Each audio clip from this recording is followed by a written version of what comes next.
How are That you? bad, huh? It'll get better. I had the day from hell today. Oh, I'm sorry. I'm sorry. I'm sorry.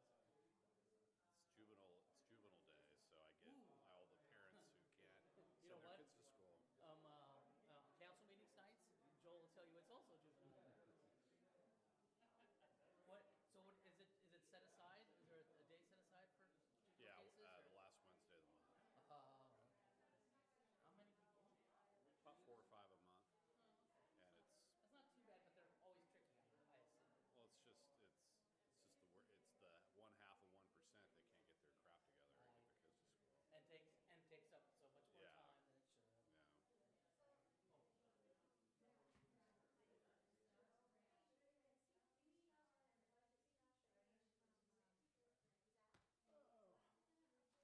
Yes,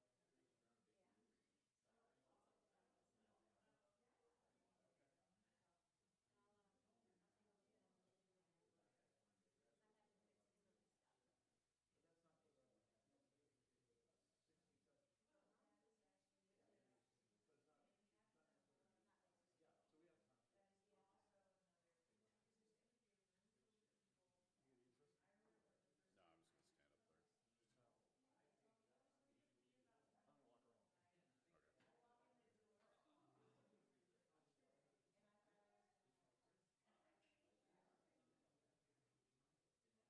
a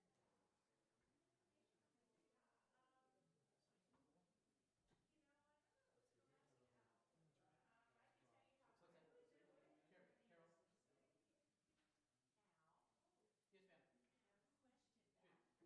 conversation. Of course, you're having this conversation.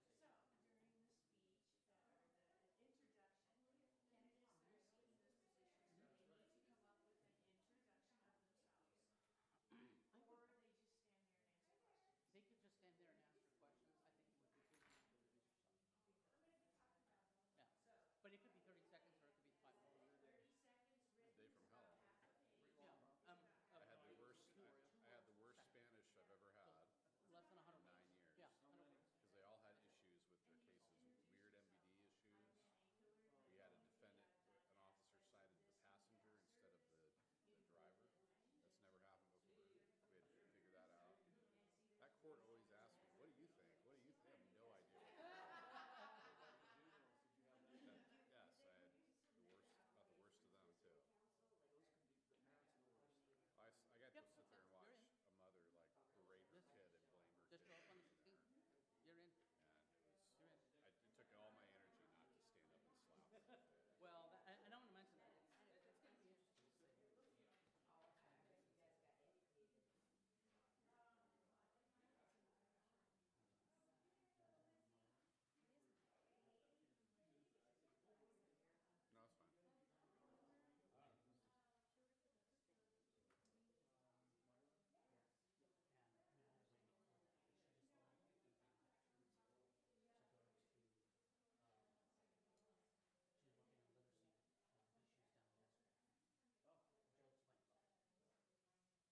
All right, folks.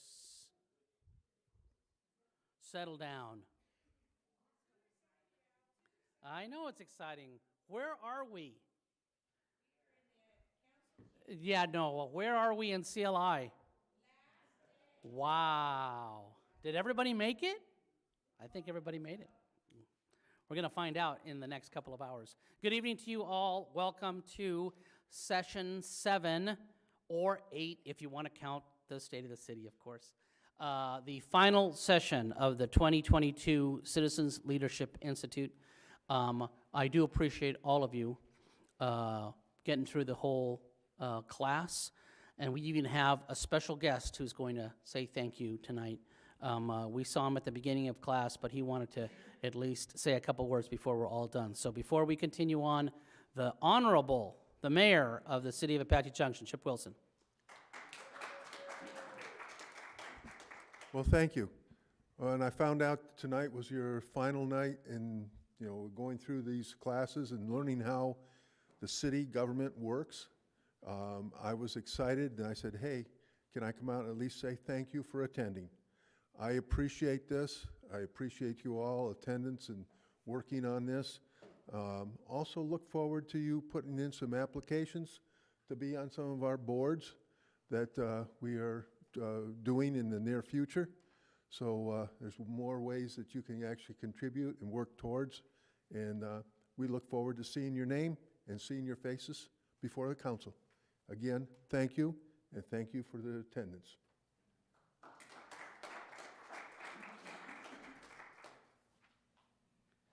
Thank you, Mr. Mayor.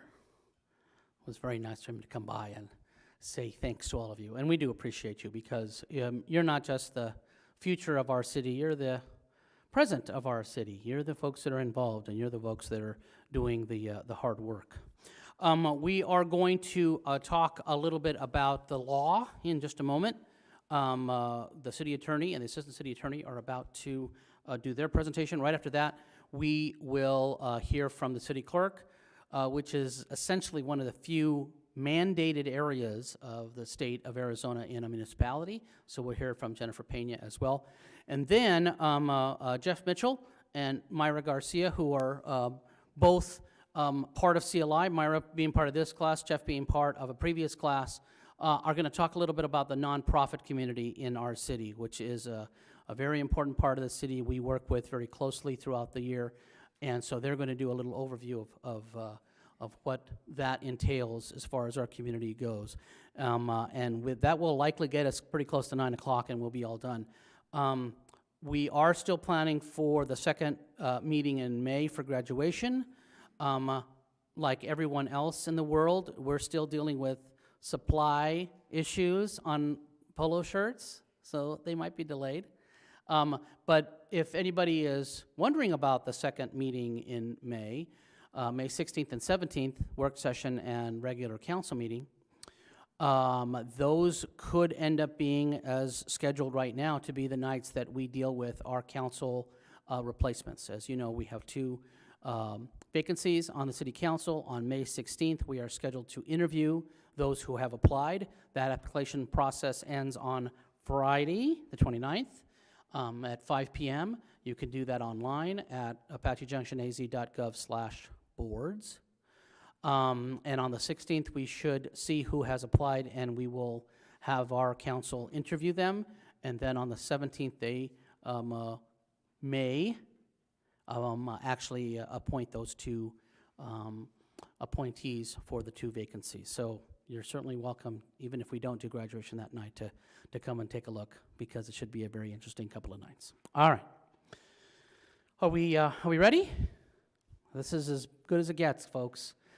Here's the man, the myth and the legend, who has been with the city for more than 2 decades, 20, how many years? Almost 25 years. But he is from the good place. He's from Southern Arizona, so we get along really, really well. But he can tell you all things as far as what the city attorney does and how we go about codes and how we go about everything that we have to do from a legal standpoint.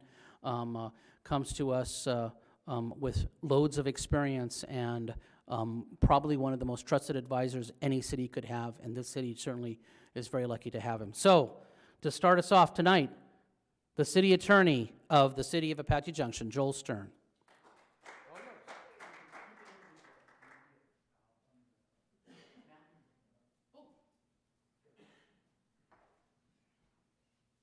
Well, good evening. How was everybody? Thank you for coming. And the last one, aren't you relieved? Well, Jennifer's the best, but And I think I see a new face. Have you seen one of these yet? No, okay. Does everybody have one of these?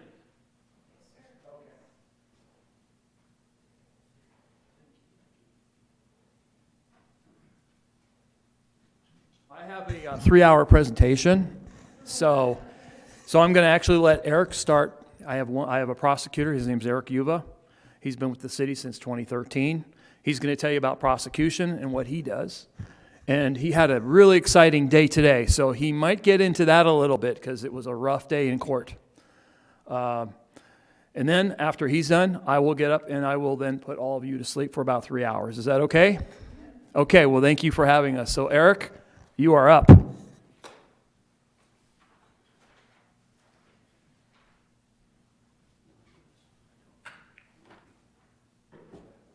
Well, hello, everyone.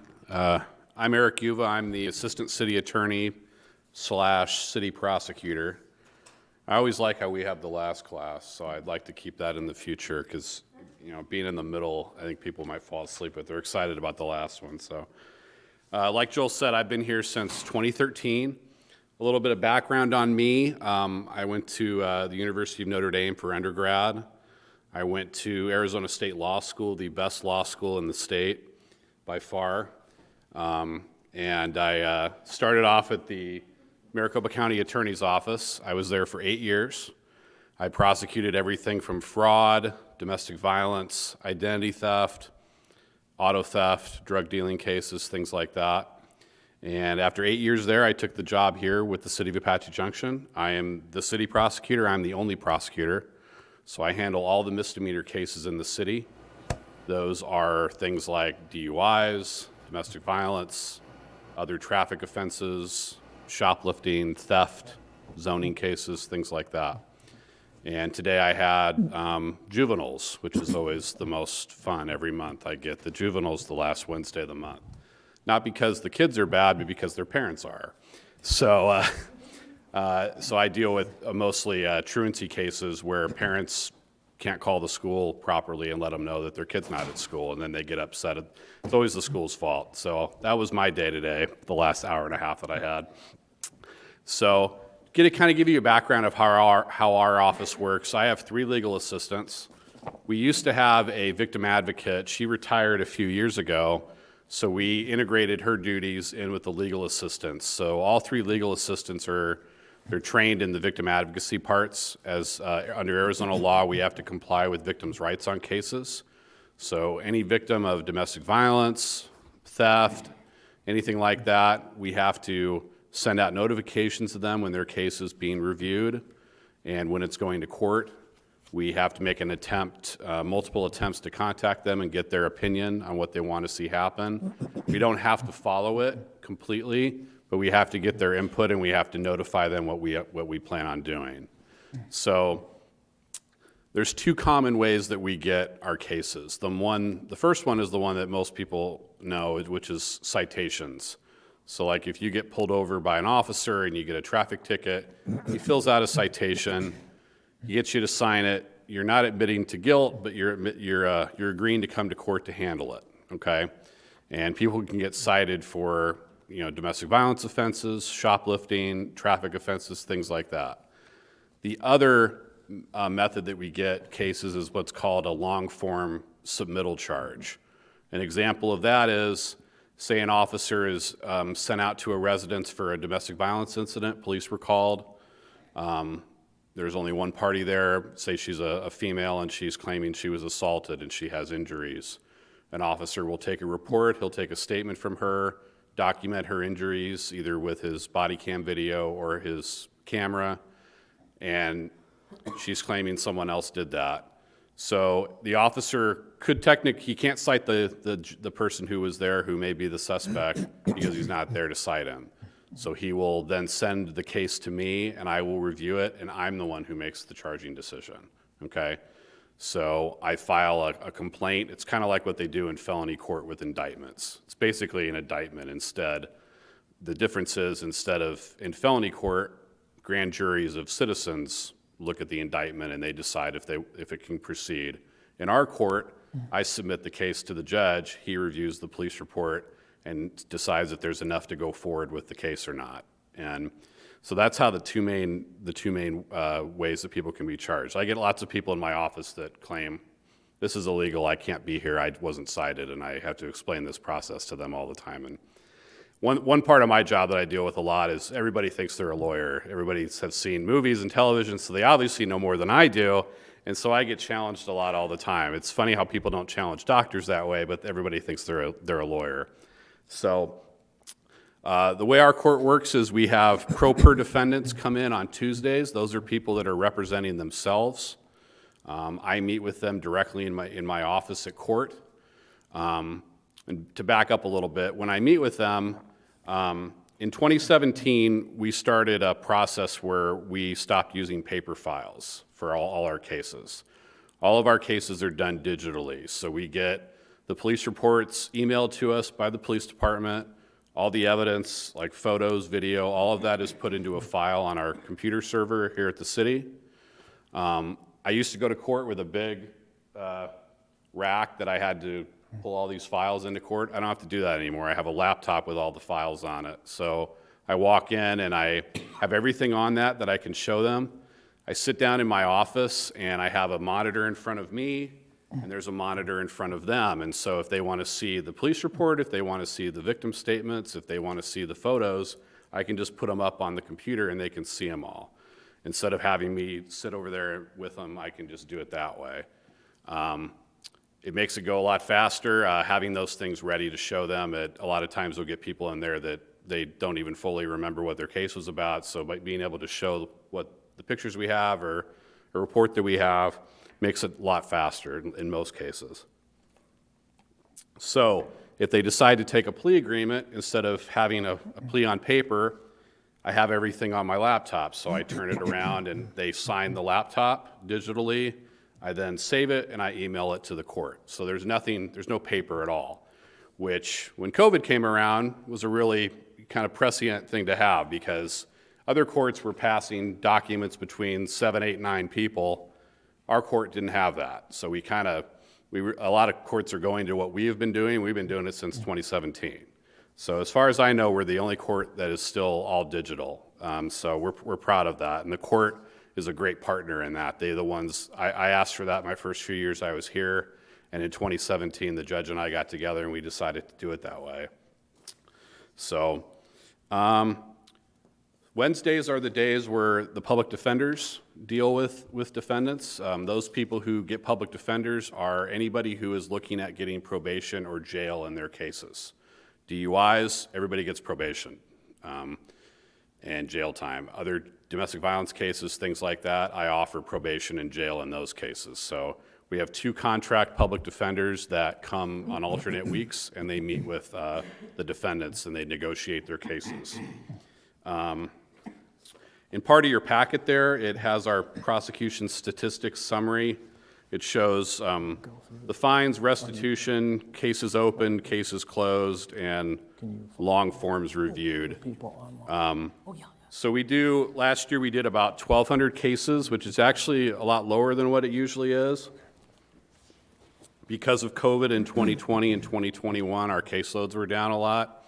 A lot of people weren't out and about. People weren't out drinking in bars and driving home. So our caseload went down a lot. We expect in 2022 to get back up to our normal range of about 1,500 to 2,000 cases. So we handle those. And Thursday in court is when things like trials and other hearings are set. Most of the trials that I do are bench trials before a judge. Defendant is allowed to come in and make their case. I make my case, and the judge makes the decision. That's how most cases are resolved. We have done a couple of jury trials here, but most of them are bench trials. Let's see. Covered everything. So part of my job is, again, in reviewing cases, sometimes we review a police report and it's not that we don't think the person committed the offense, it's just that we have to be able to apply a standard in order to charge a person. The standard that I learned at Maricopa County and then have followed with here is a standard called no reasonable likelihood of conviction. That means If I went into court and I put all my evidence on and everything went great for me, would I be able to convince a judge of guilt? And if I feel like I can't do that, if it's a he said, she said case, we get a lot of those where a woman or a man will call in and say his partner, his or her partner assaulted him. She says, no, I didn't. And there's no physical evidence. There's no injury or anything. It's just their word against the others. There really is no choice but for us to turn the case down. And when we do that, we send out a notice to the victim. We explain that we've reviewed the case and we've turned it down. We are a very friendly prosecutor's office in that I have no problem talking to victims if they have issues with my decisions. So on these letters, I encourage them, if you want to discuss the case with me, if there's something you think I didn't know about, please give us a call within 2 weeks. So we give people the opportunity to call in and request information or to get more information from me about why their case was not prosecuted. And I'm very happy to do that. I've been a prosecutor my whole career. It's about serving the rights of victims. Some of those conversations are yelling and screaming at me, but it's just part of the job that we have to do, and I have no problem doing that. A lot of prosecutors don't like to have victims. They're the ones that end up doing drug dealing cases and things like that where you don't have to deal with victims, but I actually enjoy those a lot. Myself, and I'm sure some of you have been victims of crime, and so I feel like that's something that I can relate with people about. So, like I said, that's basically our office.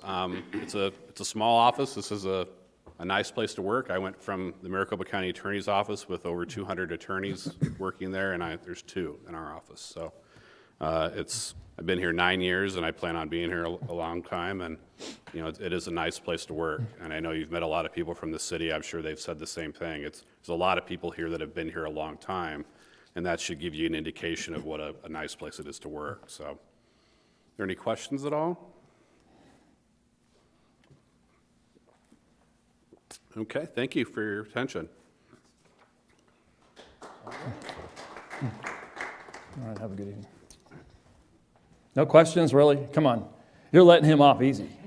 They didn't let him off easy today in court. Well, once again, thank you for coming. It's your last. You get to graduate, don't you, after this? So that's pretty cool. And thank you for sticking with it. Some people don't, but you did. So thank you very much for the interest that you have in Apache Junction. We've prepared pretty lengthy stuff. I'm not going to go through everything here. You don't want to sit through this for 3 hours because this could easily take more than that. But we will go through it kind of rapidly. The first thing I provided was my business and Eric's business card. I will talk to anybody. Some people don't like that, but my job is to talk to people. Anybody could come in from the street, I'll talk to them. I can't give them legal advice, but I can probably point them in the right direction. And I've done that many, many times before. That is my job. Before I came to Apache Junction, I was in Riverside, California. I was an assistant city attorney there. Before that, I was actually in Kingman, and I was a Mojave County prosecutor doing felonies. So Eric and I have a similar thing. He did drug felonies also when he was in Maricopa County. I was in Kingman before I went to California and came here. So people come to me, victims, witnesses, all sorts of people. And I do talk to people. I have an open door policy. I did in Mojave County. I did also in Riverside. And that, I think my bosses expect me of that. And I think residents expect to at least be able to talk to me. Now, if there's litigation, that's a different thing. I cannot talk to people who have sued the city. We have some lawsuits right now, and so some people I cannot talk to and I will not contact, and I won't call them back when they call me. So going to the next item, which is city attorney responsibilities. It's kind of like, you heard Eric, he said he handles the criminal stuff, and he does. I handle basically everything else, and I don't do everything else, but I handle it, and I have to know a little bit about everything. I think Jennifer will attest to that I have to do that on occasion. For example, we're having a bond issue because you've probably heard this, the police public pension. It costs so much to fund a police officer and to pay the retirement on it. We're paying, I forget what the interest rate is, it's real high. And so we're going to basically pay off the debt and then refinance it and probably save, I think it's $7 or $8 million. I can't remember, depending on the rate. So what do I know about bonds? Well, not very much, but I know some, and I know I have to actually look at the resolutions. I don't draft them. They have to have a special independent bond counsel, and we do have that. So I do, that's just an example. But going through this, I give legal service to the city council. Anytime something comes up, if I get a call, I'm supposed to know what Title 38 is or Title 16. So we'll get into some of those titles later. State land stuff. You've probably, your first few sessions, you probably heard from Rudy Esquivius, I'm sure. He's great, by the way, and he's the director now. And he had a lot to do with the state land department. And so that was a fascinating experience for me. When I first came here, I thought that was going to happen within a year or two from when I got here. I got here in 97. Then they had the crash of 99. So that was going to be way off. Then there was a different city manager who had a different idea about state land. And he upset the state land department. They said, okay, fine, if that's how your attitude is, we'll see you in 20 years. Well, you know what? It's been about 20 years. So they weren't kidding, were they? And they did come to us, and luckily we've opened up land down there. We annexed. Getting state land annexed is real difficult. So from in 2019, 2020, we had a lot of meetings, in 21 especially, with the state land department and also the developers. So I had to know all about Title 17, that's state land. We prepare ordinances, resolutions, and any other documents. If there is litigation, I do monitor it. We have something called, I don't know if you've heard this already, but the city is on a risk pool, meaning it's pooled together with about, I think, 60 other cities and towns. We share the cost on litigation administration. And so it's a company called Berkeley Risk, Southwest Risk, and also Berkeley Services, and they handle the claims for the city. So I have to monitor how they're being handled. And sometimes that's difficult because we can't pick our attorney. That's one of the things in the contract. I wish we could, but some of the attorneys that they have are excellent, and so I don't have to monitor them as much. Personnel matters. I don't know if you heard from HR yet. Actually, you probably did. Did they hear from HR? I don't know. Did you have Liz Riley here? Liz did not do Oh, well, that could take 10 hours. Personnel issues. There's all sorts of personnel issues everywhere, but with a governmental entity, you really have it. There's federal and there's state law. And I'm supposed to know probably a lot of this. I don't know everything, but I can point you in the right direction. I know what FMLA means. Who knows what that means? So all you know that, that's good. That's the extent of what some attorneys know, which is pretty sad. But I know a little bit more than that. And then there's other development type stuff, which I've listed. I mean, it goes on and on. I'm not just saying, hey, look at me, I know all this, because I don't know all this, but I'm putting down basically what we've done and what I have been exposed to and what the city is exposed to, more importantly, and the staff. I have been to now this one I will boast on, and don't you laugh, because I've been to every single city council meeting since 1997. Every work session, every council meeting. I may have been late to 3 or 4 of them by 5 or 6 minutes, but usually I am not late. So that I am proud of being at those meetings, because I haven't been to every planning and zoning meeting because they had a different setup where they used to have work sessions on every single item. So I didn't go to all those, but I was expected to go to wherever they went, anytime they voted. Because when there's a vote, that's something that involves someone's property. Someone could sue saying, you didn't vote on that right, it wasn't on the agenda. So I kind of have to be there to say, yeah, it's not on the agenda, or it doesn't really describe what you're voting on. And we'll get into the open meeting law a little bit here. Then I've got the prosecutor duties, and Eric's already gone over that, but that's in the pages here. And he's also got the statistics for this year. Going to the colored pages now. Like I said, I also do other boards and commissions when they invite me, and I've done the training on all these at those board and commission meetings, which some of them, they get kind of, you could ask Mr. Mitchell, he's probably heard this presentation about 3 times, so he's probably bored on it, but I'm not going to go through everything. But conflict of interest law, the question is, if you were an elected official, do you have a conflict when you're voting on something? Do you have a pecuniary or proprietary interest? So a property interest of some kind or a money interest. And it's not just you, it's your relative too. If your relative does, you can't vote on it. Relative is defined in the definitions, but if you have a relative within 2 degrees of kinship, that's a problem. And you know it's going to benefit them, that is a problem. And so that's summarizing the conflict of interest statute, but that's essentially what it is, pecuniary or proprietary interest. And if you do, you can't vote on it. Okay, the next one's the yellow page, council, boards, commissions, code of conduct. This thing, when I first started, they didn't have any kind of code of conduct. And they went through something, but they never passed it. That was 20 years ago. This thing, though, was approved in 2019. And this took 4 meetings, if not 5, and it used to be like 12 pages. So I wrote it, they told me to go write it, go get it from different cities and towns and counties, and I did. Well, they didn't like all the verbiage in it, so they wanted to cut it down. And this is what the council wants people to go by. And there's all sorts of things in here. I think it's all common sense stuff. It feels like it is, but some people don't have common sense. So council wanted this to be in writing so that if someone gets elected or appointed as a board member, hey, you're supposed to be following this. And there's all sorts of things in here. Comply with the law, have professional conduct towards staff and the public. You can't take gifts. That's a conflict of interest. There's some overlap with some of these other colored pages. You can't influence an election.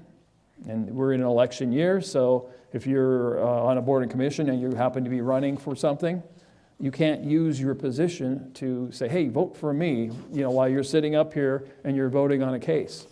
That has happened before, actually, a number of years ago, and it's like, wow, that shouldn't have happened. And there's a lot of other goodies in here, so have fun reading that one. Open meeting law. As I said, what is that? What is the open meeting law? Well, it's the public needs to know what's going on, what you're voting on, the paperwork that goes with it. So we're pretty much electronic now, the council. They used to have these big packets, and so the public never got to see it unless they asked for it. But now it's out there, and you could look it up before the meeting. It stays up there for a long time. Matt will tell you how long. I'm not sure how long it stays on there. I think at least a year. And so you get to see the agendas and all the packet stuff that goes with it. The public policy is make everything transparent. There's some exceptions, but there's not very many. We had a case where a police shooting back in 2000. There was a settlement agreement, and the press wanted it. They said, hey, we get to see that. What did you settle for? And so the outside attorney, remember, I was not the attorney because it was a case. If it's a tort case, a tort is a harm to somebody. That is handled by the Southwest Risk, and they assign an attorney to that. And that becomes litigation. I don't do that type of litigation.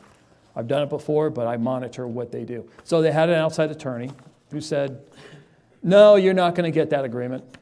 And if you do, we're going to redact, meaning black out stuff, so you can't see.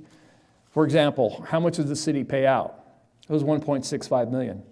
So the press reporter said, I think the city, we need to know what that is. We're interested on how that money, how much was spent on a settlement. And the outside attorney said, no. And then there was some other things that he refused to give out. In fact, he didn't want to give out the agreement at all. So, of course, the press, they went and they sued.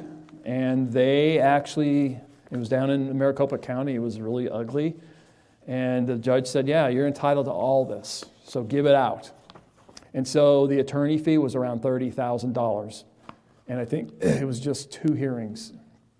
And so that is amazing how much that law firm made. But it was an easy target for them. And under the law, if you don't provide certain things, then you get nailed, and that's how it works. So transparency is what you're supposed to do. Like I said, there's some things you can keep secret for at least a while. Like if we have a piece of property and we want to set a certain amount and we want to put it out there for sale, well, that's a negotiation thing like any other private party.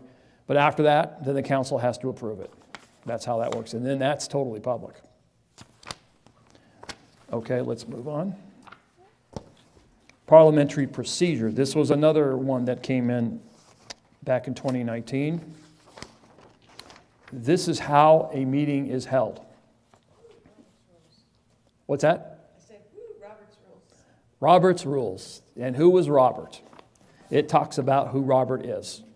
He was actually a army guy back in the 1870s, and he was told to go to a meeting by his I think colonel, because the colonel didn't want to handle it, and it was a church meeting, but it was kind of like a town hall meeting, and it didn't go very well. So it was chaotic, and so Robert, Private Robert, whatever his name was at the time, he created a book, and essentially that became a model for other agencies to follow on how you do meetings. And it actually got to the point where Congress was using it. They don't always use it. They have their own rules, of course, but they did use the basics of Robert's rules. It's in our code still, but a lot of it doesn't apply to us. It's really for fraternal and bigger legislative federal organizations. However, we do use the basic, and I'm the one who interprets it when something comes up. So this tells you how to make a motion, when you can make a motion, basic respect issues also. Respect the chair, make sure you get acknowledged by the chair to speak, and also don't get into it with other members, and don't have fights. And it's always a majority rules. That is basics of democracy. Next is the public records law. This one's fun too.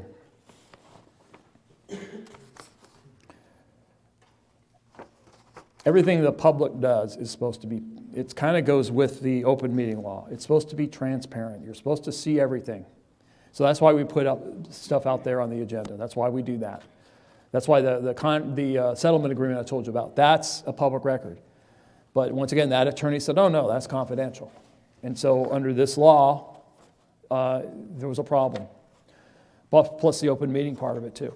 But this law says that anything in my custody, anything I write on, if I write a little note to Jennifer and I keep that, that's a business record that has to be kept.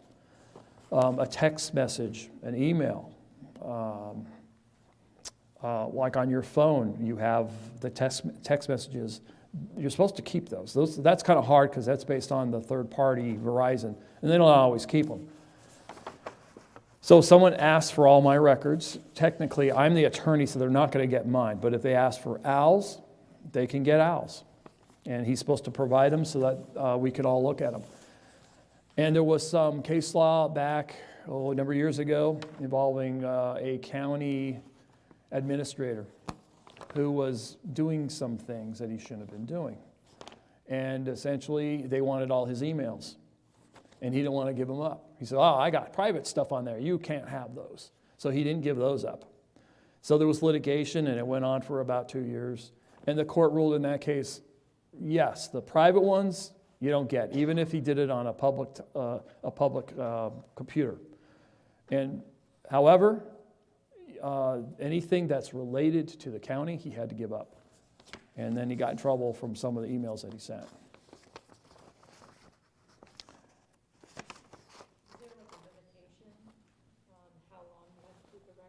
Yes.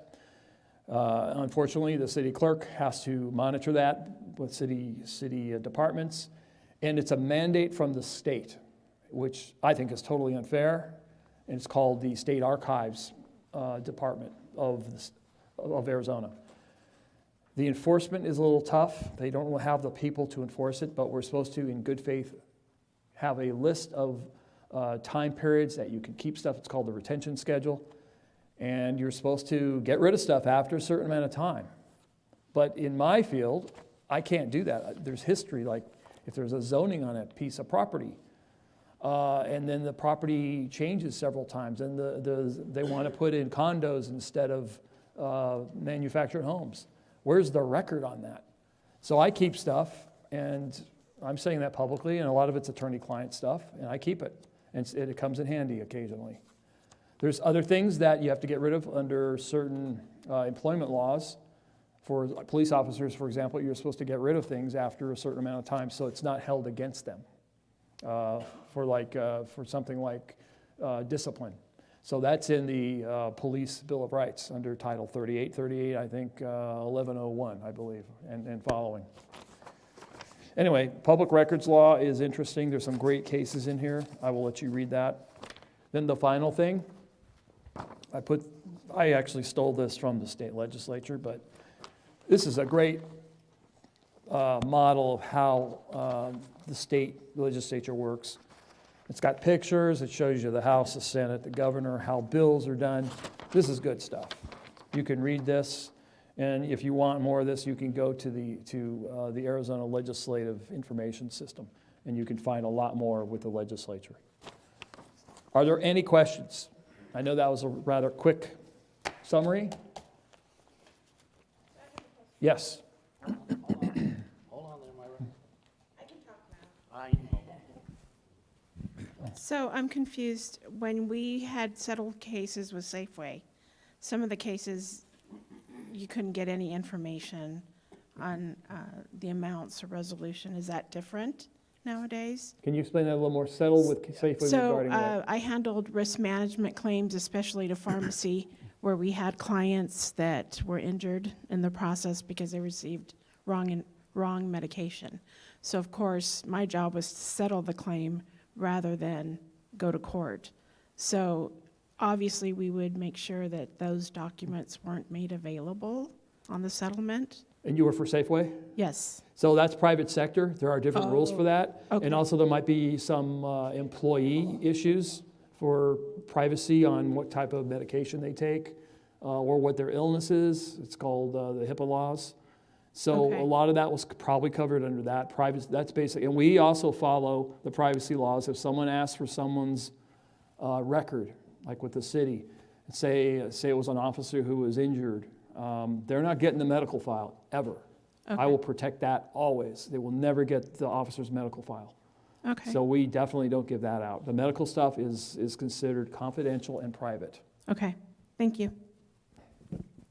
Okay. Wow, that's it? More, come on. It's the city attorney. You know how often we get a chance to grill the city attorney? You know how many questions I want to ask of the city attorney? You do, actually. I always have questions. I always have questions for the city attorney. Any interesting cases that you could talk about that we've seen in the city? You know, we've seen the big projects down south, and we've seen a number of things that have happened. But maybe things that people aren't always aware of that can have long-lasting effects. Anything that you can pull out that you can say, well, this one probably will have consequences for many years to come.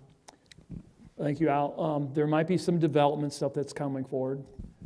There may be some developers interested in developing certain areas that a lot of people are used to seeing a field, and now all of a sudden there's a request for putting up 3-story condos. That stuff comes up. Some people feel, well, that should stay that way. I love that. I'd like to see the scenery. Well, do you own the property? No. Well, maybe you should buy the property and keep it that way. I mean, sometimes you have those attitudes and it's difficult to overcome. Let's see, other than that, state, I haven't seen everything they've passed yet, and it's really scary every time we go in session, because cities are not liked with the legislature, not the current legislature. It's fascinating how that works. That may change depending on the leadership and also which party is involved, but they mandate things that we have to do. So, and actually, they were going to get rid of our zoning authority completely. That was going to be one of their bills, and they almost got it passed. There's also, not so much an AJ, but there's these short-term rentals. That was a big issue for the legislature. And they want to control everything that we do on that. They want to preempt us, basically, saying, you can't act in this area. We, the legislator, have a better idea of how it should be done. And they do that in a bunch of areas. They certainly do that. Yes?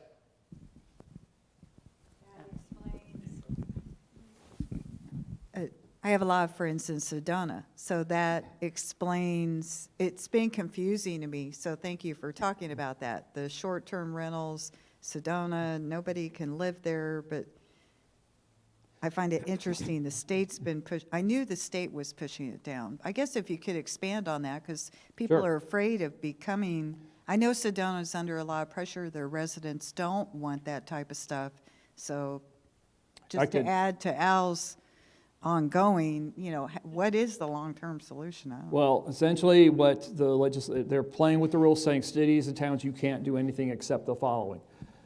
And so there was a process, and Paradise Valley was also a big city involved in this because they have these short-term rentals. They've got these multi-millionaires who own these houses, and they rent them out for $10,000, $20,000, $30,000 a night.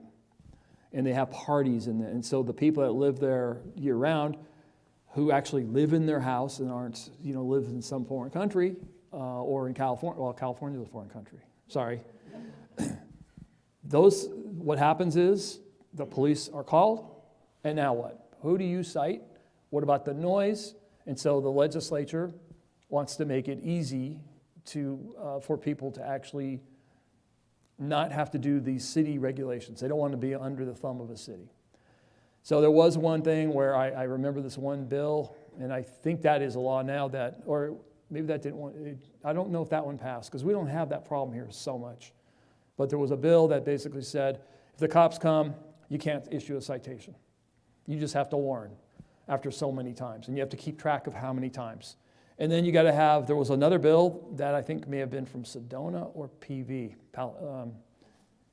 And it said that, okay, the owner has to have someone on 24-hour duty with a phone number that anybody could call.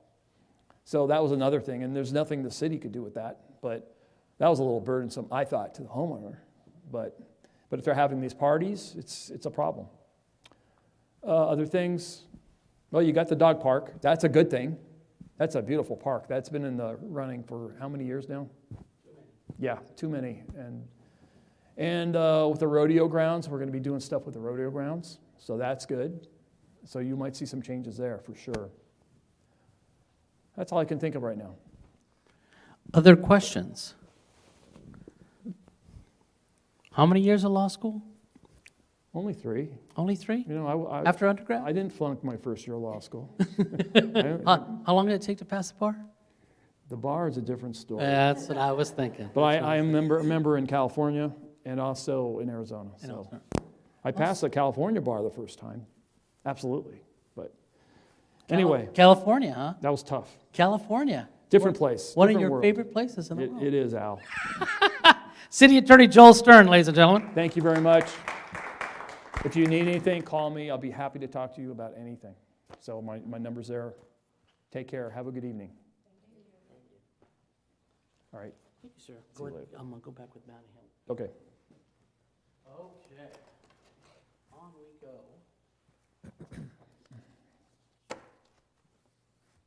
See you later. I'll talk to you later. Maybe tomorrow.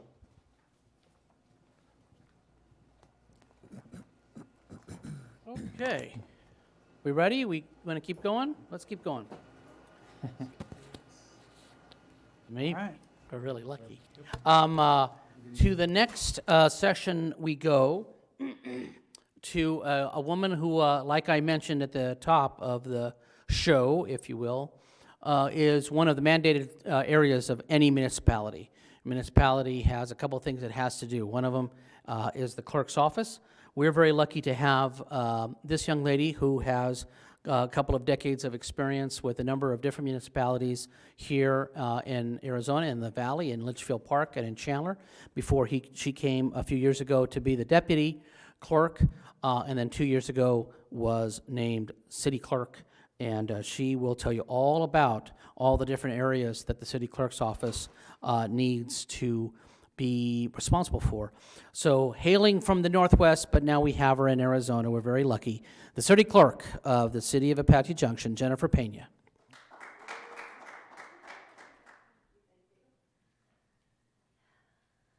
Well, I first have to say that Joel is a very humble man. The guy is a walking set of state statutes. He can rattle them off for me, and I'm like, is that Title 16 or Title 9? And he'll go Title 9. So City of Apache Junction is very lucky to have him, and I am very lucky to have him because I kind of walked into some complicated issues and needed a lot of direction from him as to how things were done here in the city. So I'm very, very fortunate to have him. I've had some other great city attorneys, and when you have a great city attorney, you want to keep them. So, well, last night, am I last it? I'm the last one, and you guys, I'll make this short. My question to you is, how many of you have ever heard of a city clerk's office? Quite a few, okay. I had never heard of a city clerk's office when I interviewed with the city of Peoria. They were actually looking to hire me in HR, and they asked, do you know about the city clerk? I said, no.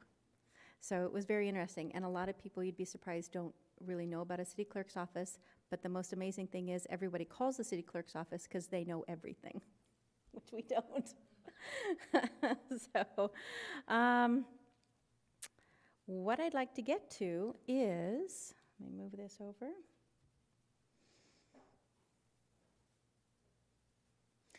So the city clerk's office handles a lot of things like Joel had mentioned earlier. We are kind of an extension of the Secretary of State's office as far as records retention, campaign finance, election laws, notary stuff. We kind of cover a lot of the things that they do at the state level. Part of the clerk's office as well is basically we are the liaison between the residents and the city. We're usually the first point of contact, and then basically we'll figure out where you need to go.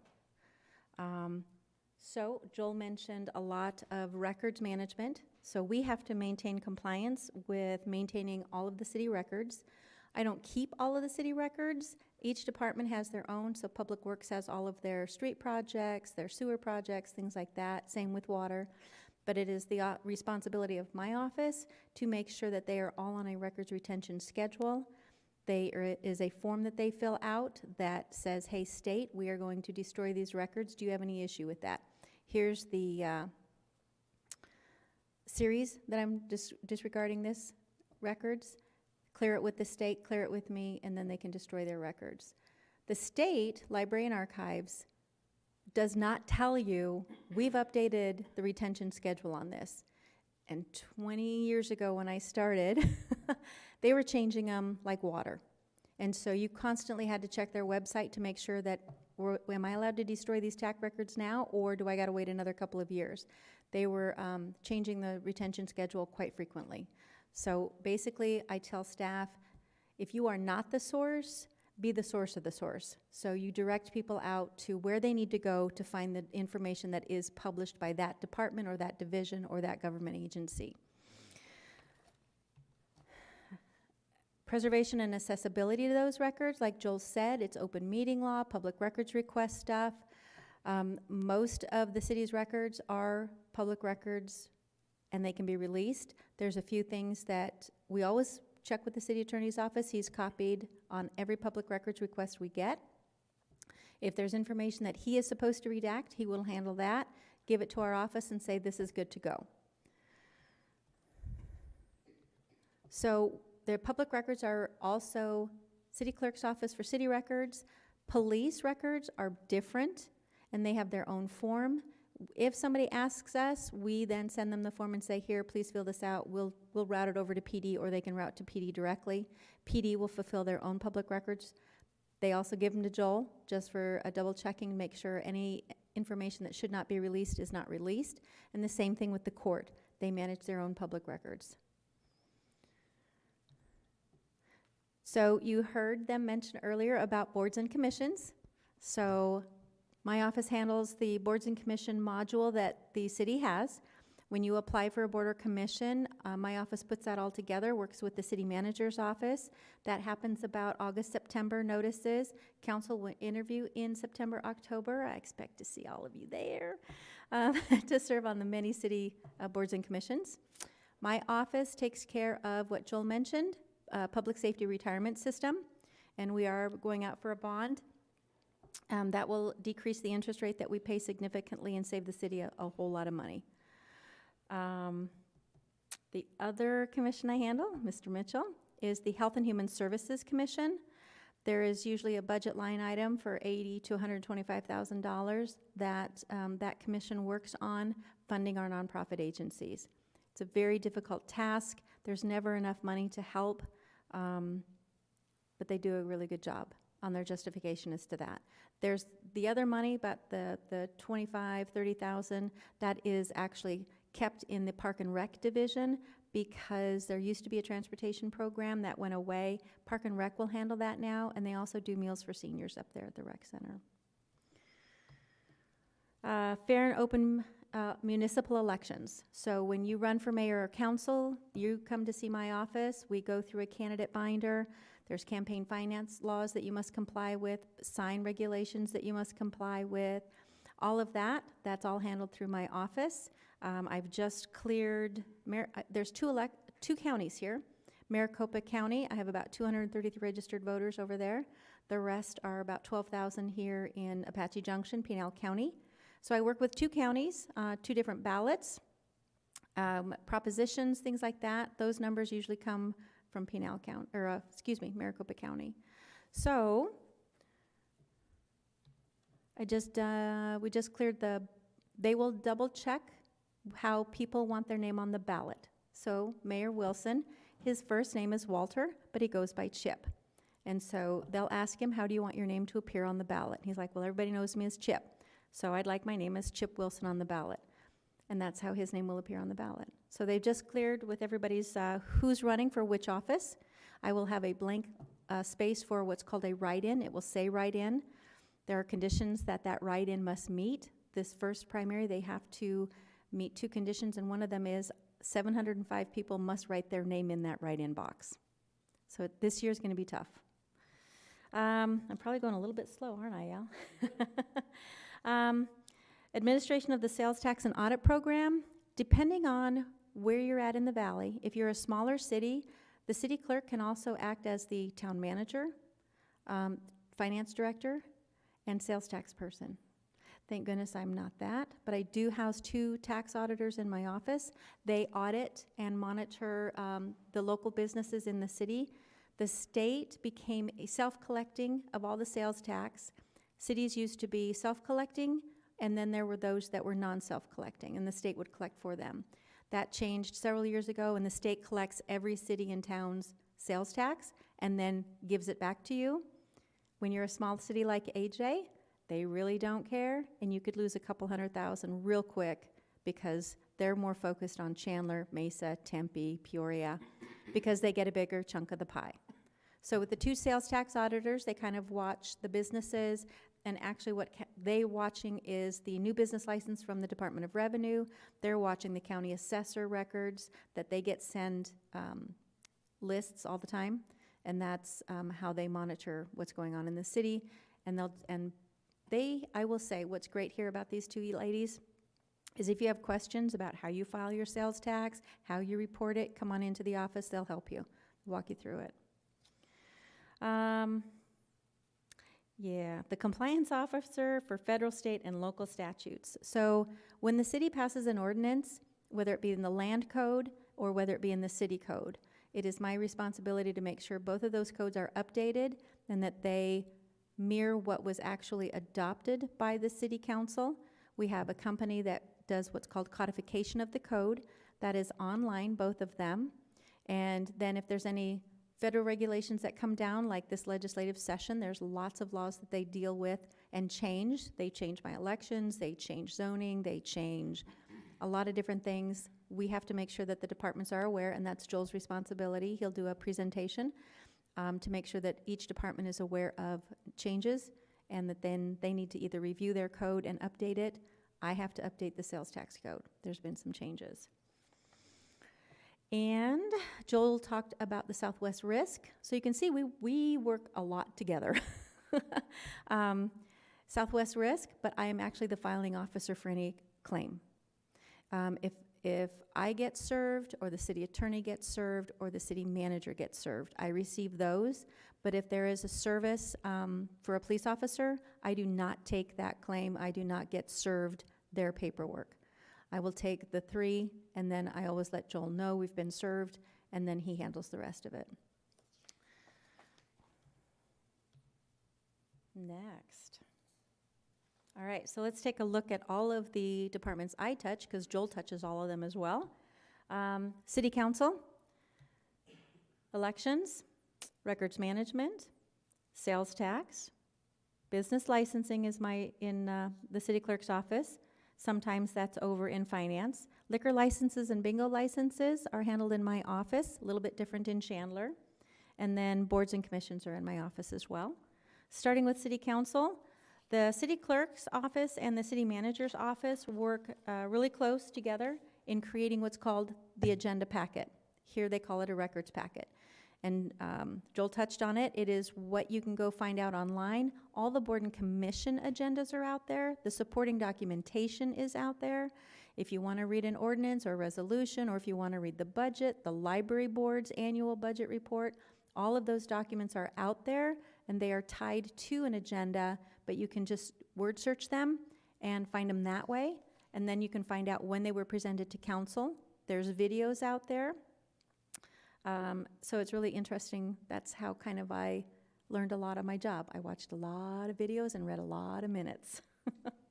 The meetings, so if council sits on MAG, Maricopa Association of Governments, they sit on CAG, they serve on regional transportation boards.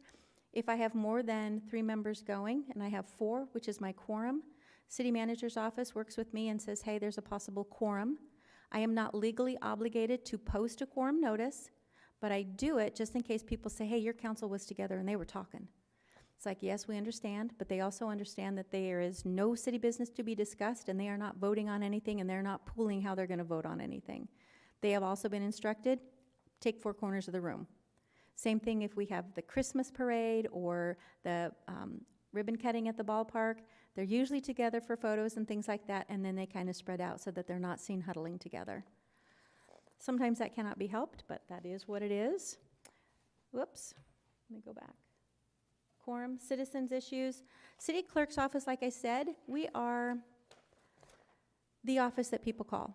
When the AT&T operator, I'm aging myself here, when you used to call the operator and you would say, hey, I need information on this, they always sent you to the city clerk's office, always. So we became the knowledge center.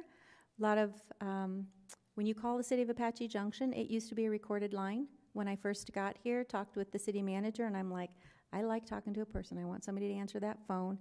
Started a pilot project first year, and we have it ever since. So you can call the city, somebody will answer that phone. Ordinances and city code, we touched on that. And financial disclosure deals with campaigns. So even mayor and council, if you serve 1 day last year and then you resigned from council, you still have to file a report January 31st called your financial disclosure. So all of my candidates have filed a financial disclosure, and then they, depending on if they collect or spend an accumulative amount of $500, they will start campaign finance filings with me. So we are in that process right now. All right, elections. Let's start with voter registration. So we work with Pinal and Maricopa County. So if you want to fill out a new voter registration card or things like that, our office has forms. You can do it online, and the library usually has forms. Both recorder's office updates the voter registration list. We conduct the municipal elections every 2 years, because the mayor's every 2 years, and my council then stagger 4-year terms. If you want to run for council, like I said, you come in, see us. The clerk's office will go through the candidate binder, the things that you are required to file, the number of signatures that you need to acquire in order to run for the election, and get your name printed on the ballot. Initiatives, referendum, and recalls. If you want to file an initiative, which means that you want to, how do the best way to put it? It's the way a voter may propose new laws and amend existing laws at the local level. If you do it at the state level, you do it with the Secretary of State. An initiative, there's a formula for calculating that. For referendums, it is on an issue, like an ordinance, that the city adopted. You have 30 days from the time that that ordinance is passed to file a referendum against that action that they took. The other is recall, and that is if you want to recall somebody sitting on council because they're an elected official. Same thing happens at the state level or federal level. There is a process to go through for that. There is a formula for that, and all three of these are different. Let's start with my 2020 general election. So because 2020 was a presidential election, I had a significant number of new registered voters. That is why our number for signature petitions this year is so high.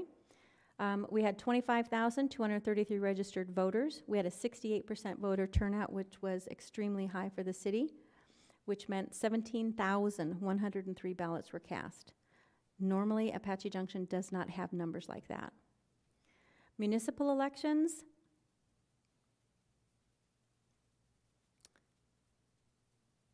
I gotta update my numbers. Oh, one was the general, one's the primary, my apologies. So you saw the the 2,000 difference between my primary and my general. So when we have our snowbirds roll into town, if they're smart enough and they wanna vote in the presidential election, usually you contact your county and say, if you're in Illinois, mail my ballot to Apache Junction. Because mail, the post office will never forward your ballot. If you don't pick up your mail, it goes back to the county, to the elections division. But you, here in Arizona, snowbirds head north, they say, mail my ballot to Pine Top. So that is the only way your ballot gets to you if you head up north for 6 months out of the summer and you're gonna vote in the August election and you're not back into town. So you can do that across the state. We did have, you can see the difference between the primary and the general election. My turnout was 29% in the primary. The November is the presidential election, and that's where you see the numbers.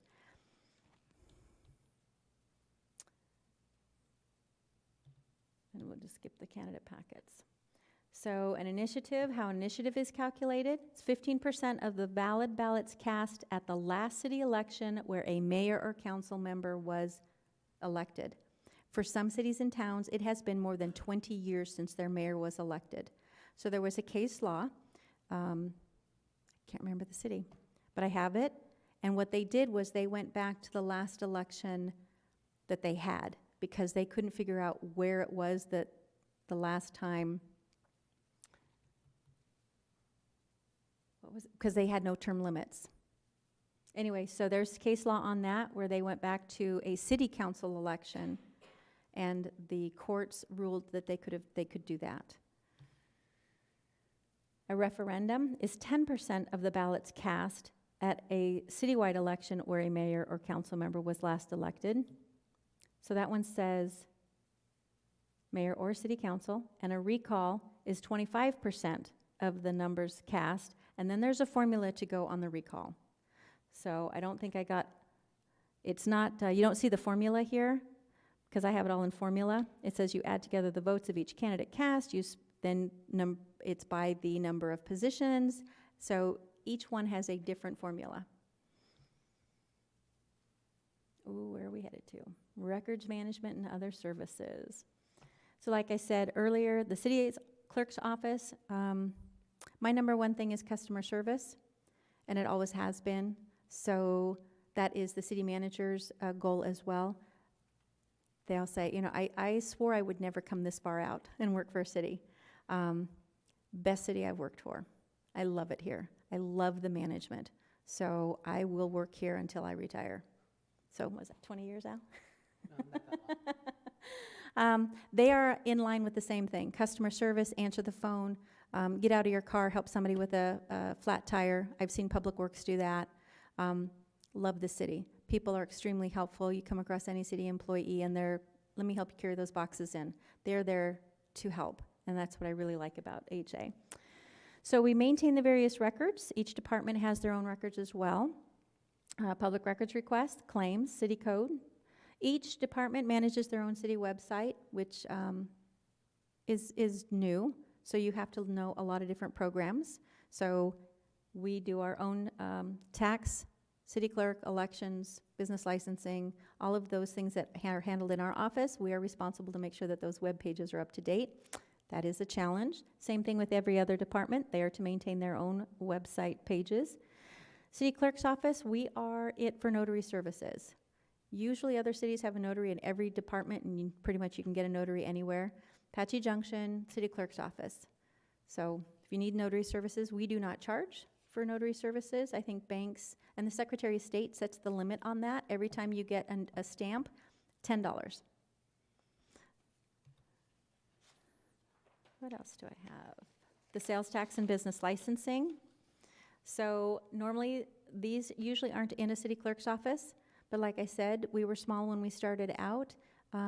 The city clerk used to work very closely with the city manager, mayor, and council, and it's kind of like they ran the city. She was very knowledgeable. She was well known in my clerk world. She was here for 40 years, and there used to be 4 Kathy Connollys. One was down at the league, and she was an exceptional person on elections.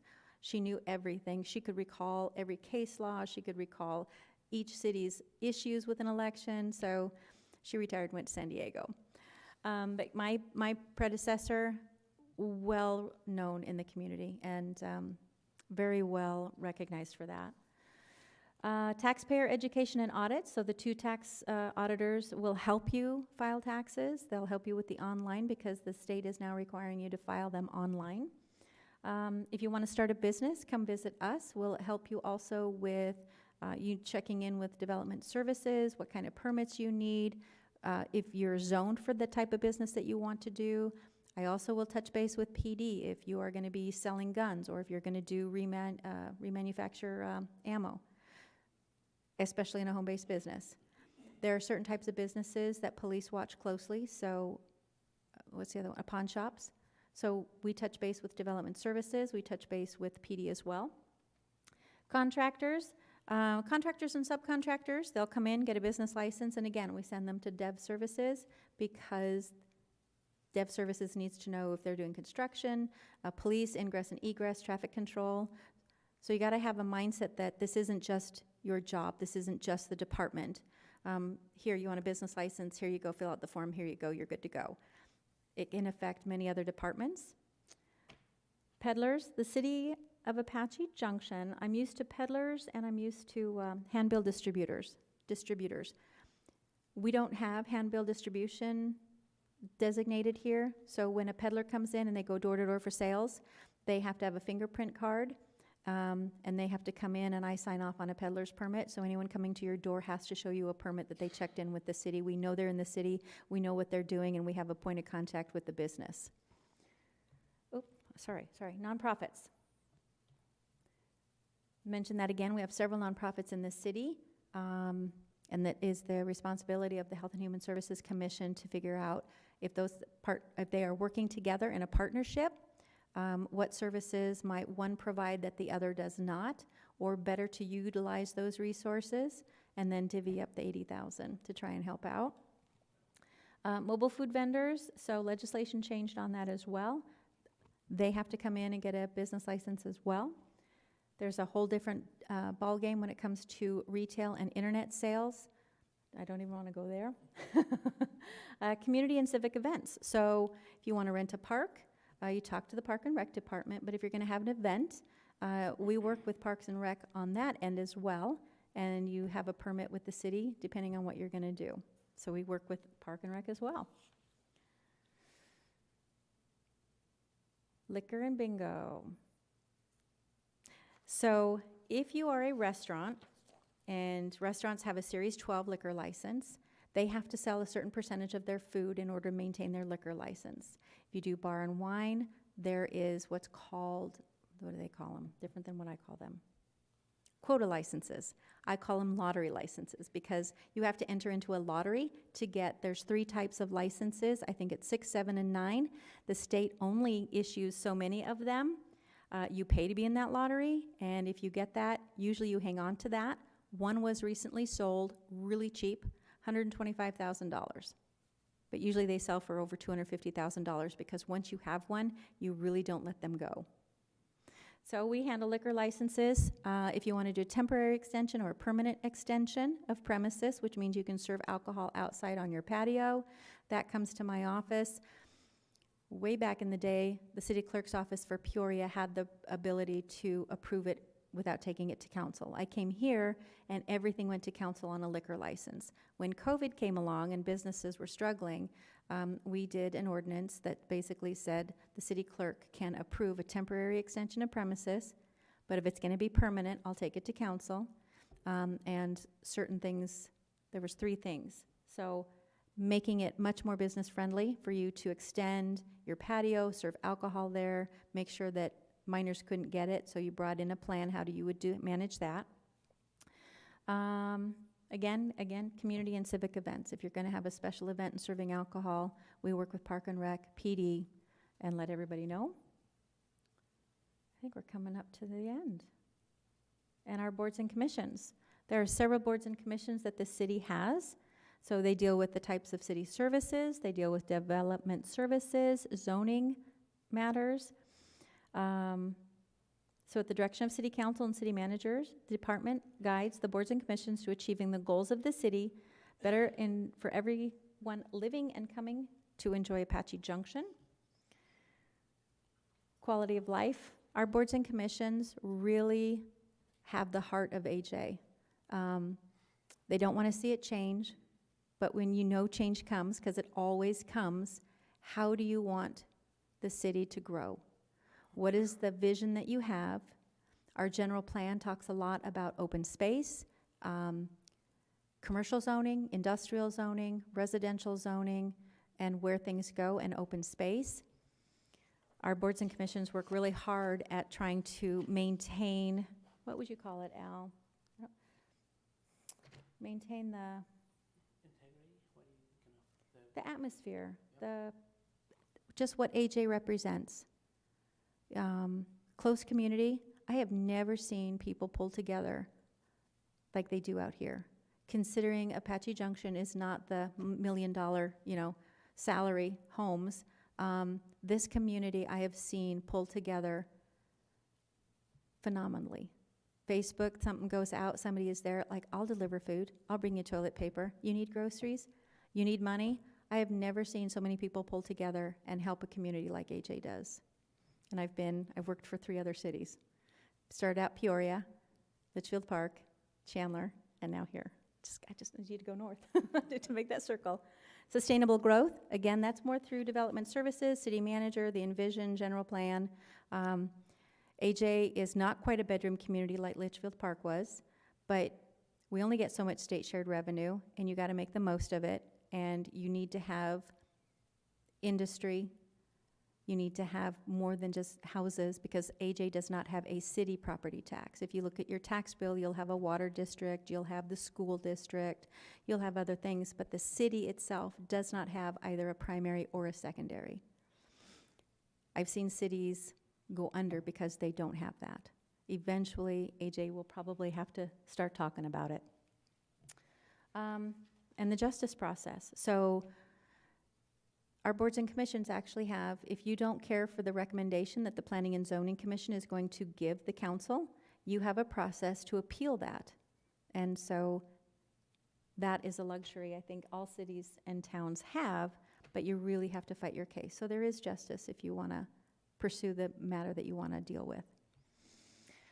So it's through the joint efforts of your city council, staff, boards and commissions, citizen groups, our volunteers.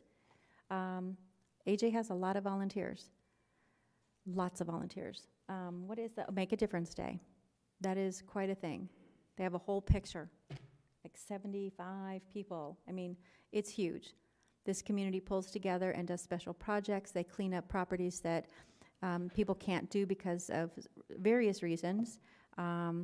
Down at the center of town, the bricks, they are repainting all of the names that are in them. So, huge volunteer group out here. Do you guys have any questions for me?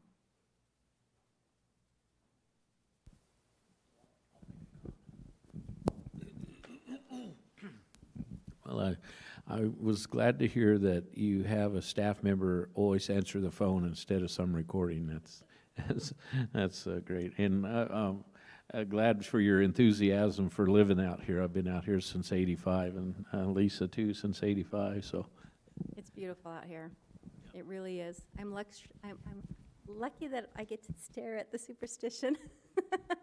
I have an office that has a window that looks that way. Couldn't get a wrong view in the city anyway, though. You look around and it's just gorgeous. There's no bad views. All right, other questions? Does anyone have a question about the election that's coming up or the vacancies on council? Or did we answer those? Okay. What's going to happen on May 16th and 17th? Exactly? So May 16th, all of those that have submitted an application to fill one of the vacancies on council, they will be interviewed. You have to be a citizen. You have to be a resident of AJ at least 1 year prior, 18 years of age. So if you're going to serve on council, you have to meet the qualifications like if you were running for council. There's no difference. Councilmember Biggs resigned outside of a 30-day window before petitions were due. Therefore, his seat becomes an elected seat. So I will have an office for mayor. I have 3 open council seats. I have 4 candidates at this time for those 3 seats, and there will be a blank box where there's no name printed, and it will be shaded, and it'll say write-in. So if somebody runs as a write-in, on the 17th, council will, I get into elections. I love elections, so just enough to know that I should be scared to death of them. On the 17th, after the interviews, council may appoint 2 individuals. One will fill Kelly Grimmel's seat, no question, until the end of that term. With Councilmember Biggs' seat, if you fill it and somebody wins at the primary, then that person vacates and that person is elected to the seat. If nobody wins that seat in the primary and we do not go to a general, that I get enough votes to fill all the seats at the primary, I don't have to have a special election. The person that was appointed to Councilmember Biggs' seat will remain in that position until January 7th of 2025. So council remains in their position until the first meeting in January where we do a swearing-in ceremony. Got that? Everybody ready to run? Here you go, Ms. Cheryl. What are some of the interview questions? I have no idea. Those are all coming from council. You have to wonder. Usually Getting echoes here. council asks during the board and commission application, if you want to watch some of those, they ask if you've attended CLI. Yep, That is big for council. That is a big one for council. it is. They also ask if you've served on any other boards or commissions. Right?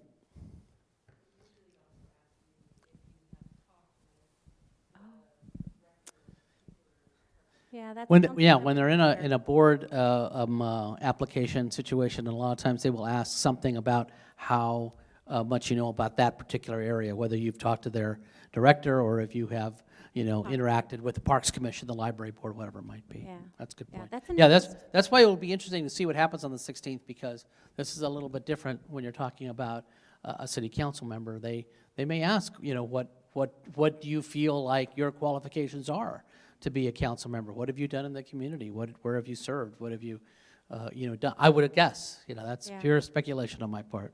I know, right? But will be a couple of very interesting evenings. That's why I mentioned those dates to you both, because I think they'll be very interesting no matter what happens. Yeah, I All right. do not know what council's asking. Oh, there is not, but I guess the other part of that is there's not a set list of Oh, questions. no. There is not anything No. that says we have to ask. And even if certain we things. did, they could ask their own questions. Yes, they could. And they usually do. Exactly. All right. Other questions of sorts for the city clerk? All right. Do you have a pretty good idea why this is a mandated area? I think you. So the city clerk, police chief, and the city engineer are required by state statute. Those are the only positions that are mandated for the And city. the only thing with a police chief is if you have a contract with a law enforcement agency like Queen Creek used to. Queen Creek used to have a contract with the Maricopa County yeah. Sheriff's Office, but now they have their own police Yeah, department. And Litchfield Park still does not have a police chief. Right. They've contracted with Maricopa County Right. forever. Yep. Because a police department is expensive and a fire department is expensive. Yep, Scottsdale did not, they used rural metro forever and ever until they got their own fire Yeah, department. Rural That's Metro's true. expensive. Handle special taxing districts. Ooh, not yet, Well, soon.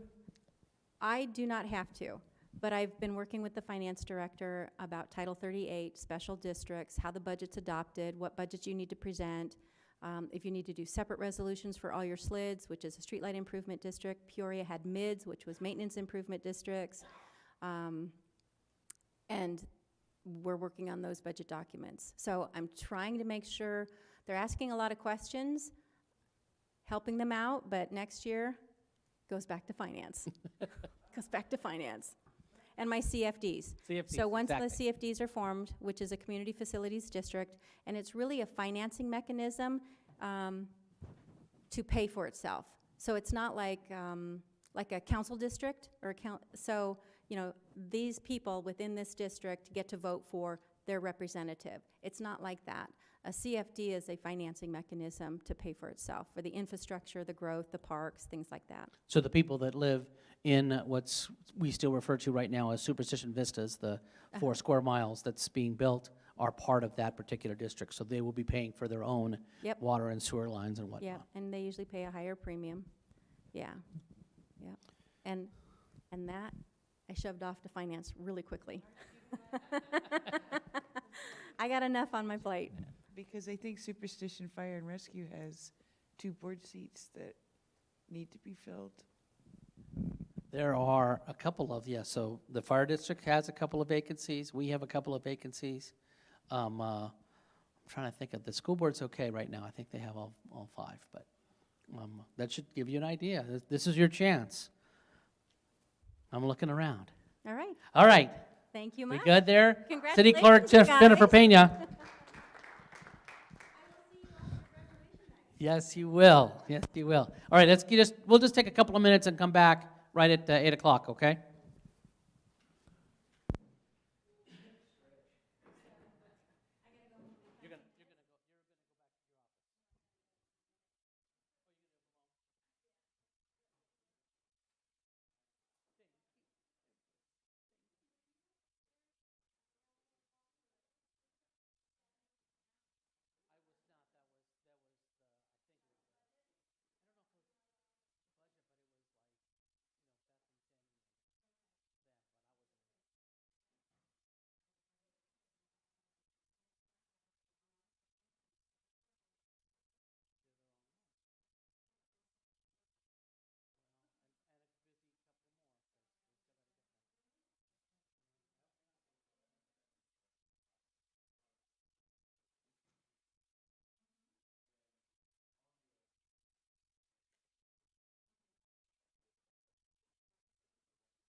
Mr. Mitchell, are you ready? Are you going to use this, or you want to use the? All right. This is not a requirement of this class. Just because you've gone through this class doesn't mean you actually have to do a presentation to a future class. But you could. But this guy actually has. Okay, so we've gone through just about every section of the city that there is, but also an important part of this community and an important part of the results of this class, if you want to think of it this way.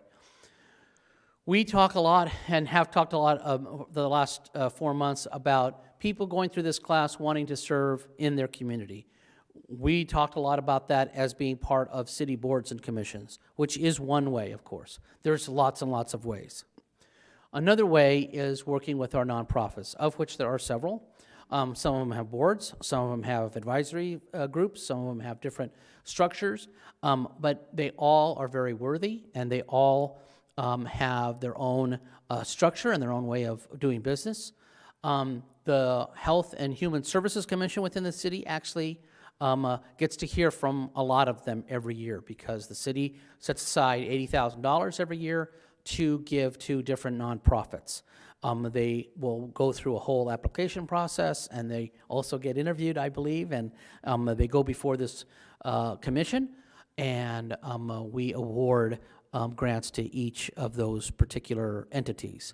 So this fellow gets to learn all about them because, of course, he is part of that group. So the chairman of the Health and Human Services Commission and a graduate of CLI, Jeff Mitchell, is going to tell you about nonprofits in our community. Jeff.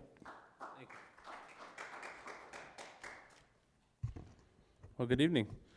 So I'm very, very, very excited about tonight because after I completed CLI and was a part of the Health and Human Services Board, I asked Al, I said, is there any component where we talked about some of the good things that our people are doing and our nonprofits are doing? And there wasn't. So what I'm presenting tonight, and I think you all might have these slides. There's a lot of information. Do they all have the slides? Yeah. Okay. There's a lot of information. This took a while to compile because we have a lot of nonprofits, so I wanted to know who's in charge of what. Myra had to go be difficult and leave her position, so we have another person listed on there. So we have everybody kind of up to date. But if you ask me what's most important, it's, who are we serving? Who can we help? And I always care about people first. That's basically been my belief ever since I came here from Chicago to take care of my mom. So I guess I want to start out just by saying why this is important. Number one, if you come across somebody who's in need of help, we should know which organizations to refer them to.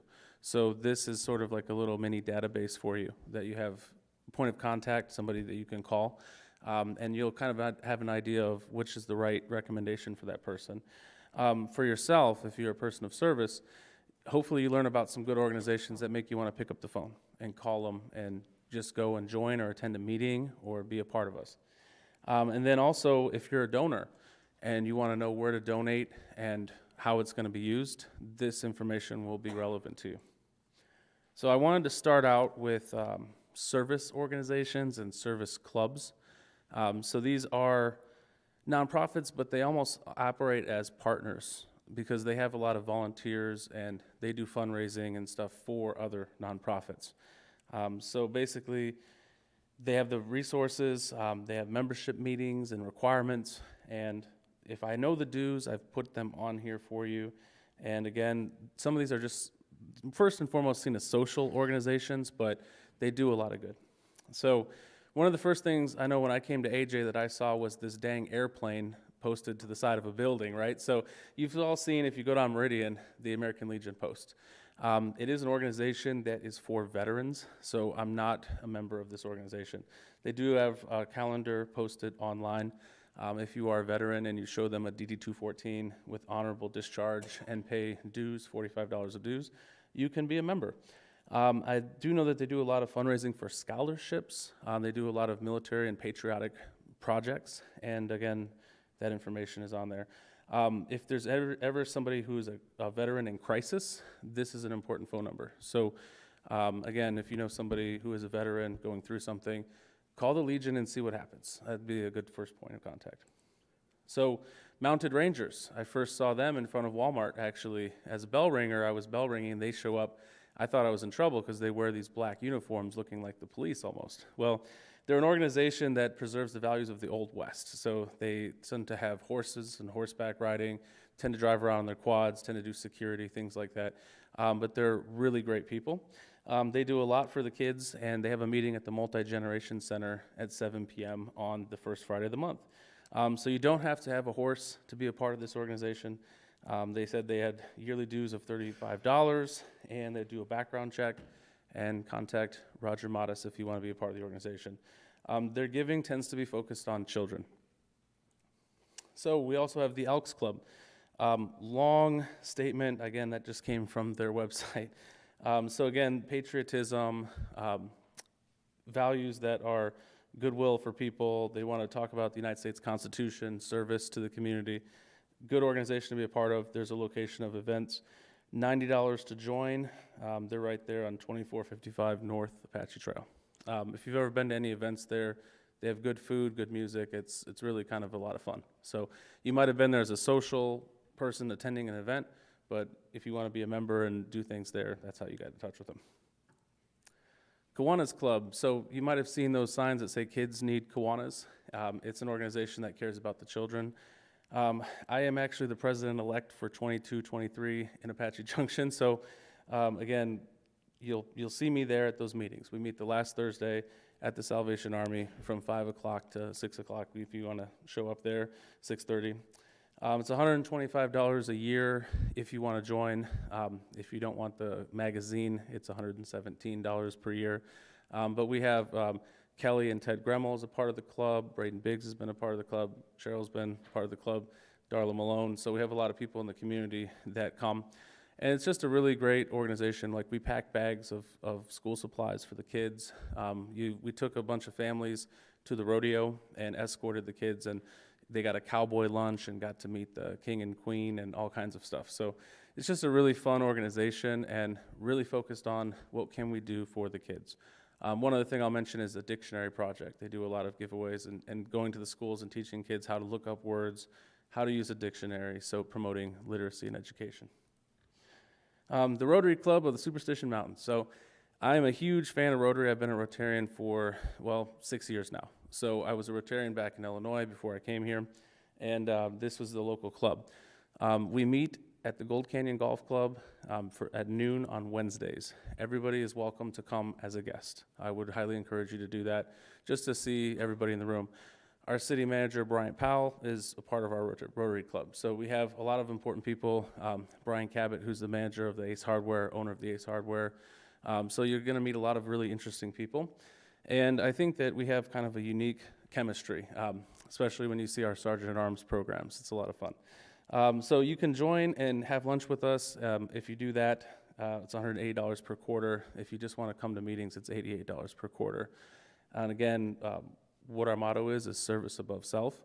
Or you might have heard people say people of action. So we're doing a lot of projects in the community and just a lot of organizations that we support. So we'll write checks to the food bank, to Salvation Army, and to others. One that I just learned about is Superstition Mountain Promotional Corp. Again, they're a nonprofit organization that works closely with Parks and Rec. So things that they do, they meet from September to April, and they talk a lot about like the Lost Dutchman days. So any kind of Lost Dutchman events, things like that like the marathon, other different events that you might have seen, they're a big part of that. I don't know what the membership requirements are. There is a website link there that you could be a part of if you want to be into those meetings. And another one that's focused for veterans. So we have the VFW. There's 2 posts in town. I don't know, Al, if you know the reason for that. I don't. I think it just evolved that way. Yeah, so we have 2 posts. So I put both the numbers there because I have actually seen an event advertised for VFW and gone to the wrong post. So always check to make sure which post it's going to be. I put both addresses there. You can check online. For some reason, the one that Danielle Deneau runs, 7968, has a really good Facebook group. The other one does not. So you might see these things online. I just put Danielle as a point of contact, and you can also just check the websites and see what's posted and know what events are there. I do know to be a member, somebody in your family must have, or you must be a veteran with an honorable DD-214 discharge, or somebody in the family has served in the military in some capacity. So those are just kind of an overview of service organizations.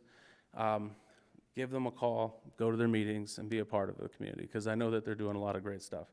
But let's talk about some of the local AJ-specific nonprofits. So when I made this list, it's just organizations that are here in town. They don't have national operations even outside this town.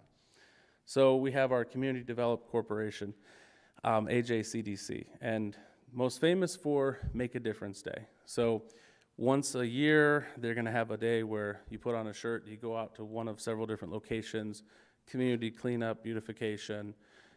Last time I was a part of Make a Difference Day, I went to Silly Mountain and did some landscaping along with members of the football team. They made me feel like a very old person that was not capable of running circles like they were, but you know, it was a lot of fun. It was a lot of fun to get out there. So they have done, if anybody has a code violation that they can't satisfy, the city, they can get that and they can help them qualify that and make sure that they're not in trouble with the code violations. So for example, if somebody's elderly and they can't clean up their own property, it's just a great service to know that you can call somebody that will take action and send a team over and help clean up that property so that that person is not just punitively pushed aside, which nothing speaks more of AJ working together than that, right? So we come together, we help our citizens, and a good place to check is to call Dave and to say, hey, here's somebody who needs something, and he's got a team that will come out and help, and that's really what they do. So there's not really a dedicated cause that they specifically help, but I know that they do a lot of beautification and just caring for our citizens. Little League, so if you're a fan of baseball, be a part of the Little League. I know that they recently posted that they need volunteers for helping work the concession stands at games. So that was a more of an immediate request. It is live on the Facebook page if you want to volunteer for that. But again, with Little League, it's just character development, helping the kids learn to be good team players and good values. Empowerment Systems addresses there. I know that they do kind of a full service trying to help the person get through public systems, like for example, access or benefits. And you know, they also provide food service. They have a food distribution box on the third Wednesday of every month.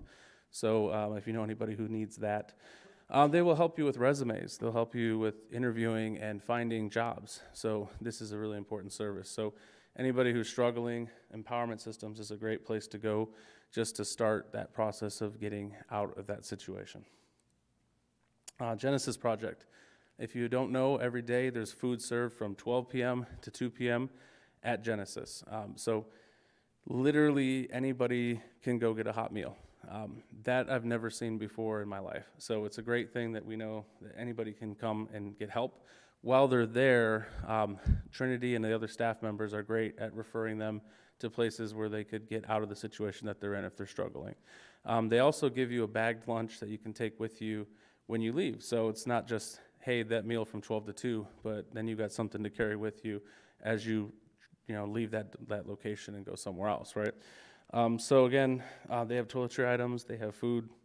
They need people to cook meals. They have donations needed for any household items, clothing, toiletry. So there's resources there, and just check that organization out because it's a lot of fun to work with them. Other Side Ministries works very closely with Genesis. If you haven't met Reverend Chef Jason before, he's probably one of the nicest people I know, just a phenomenal guy. If you don't like him, something's wrong with you, not wrong with Jason. He'll give you a big hug and he'll make you feel like family. He cooks a lot of the food there, and he also has formerly been homeless himself, and he discovered a way that through culinary training and through partnerships that he could help somebody rise out of that situation. So if somebody doesn't know where to begin, he'll teach you how to work in the restaurant business, and he will help you get jobs. So they teach classes at Genesis. So again, they just, what they say, they said they're just a ministry of love and hope. But again, they're just a great organization, totally authentic to AJ. You can even hire them to cater events. And so the people in that program will be cooking those meals.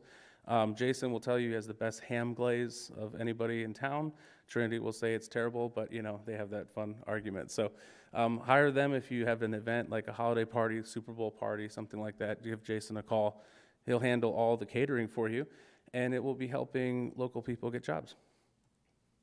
The food bank. I just put down Lynn Hansen because Myra was the director, so she could probably tell you more about the food bank than I ever will. But they are giving out, literally, I think it was 60% of the population has crossed those doors to receive food at some point from the food bank. And it's millions of pounds of food. So they're a tremendous organization, very needed. I've heard that they need help with picking up and delivery of the different food that's donated, that they need assistance with the food distribution.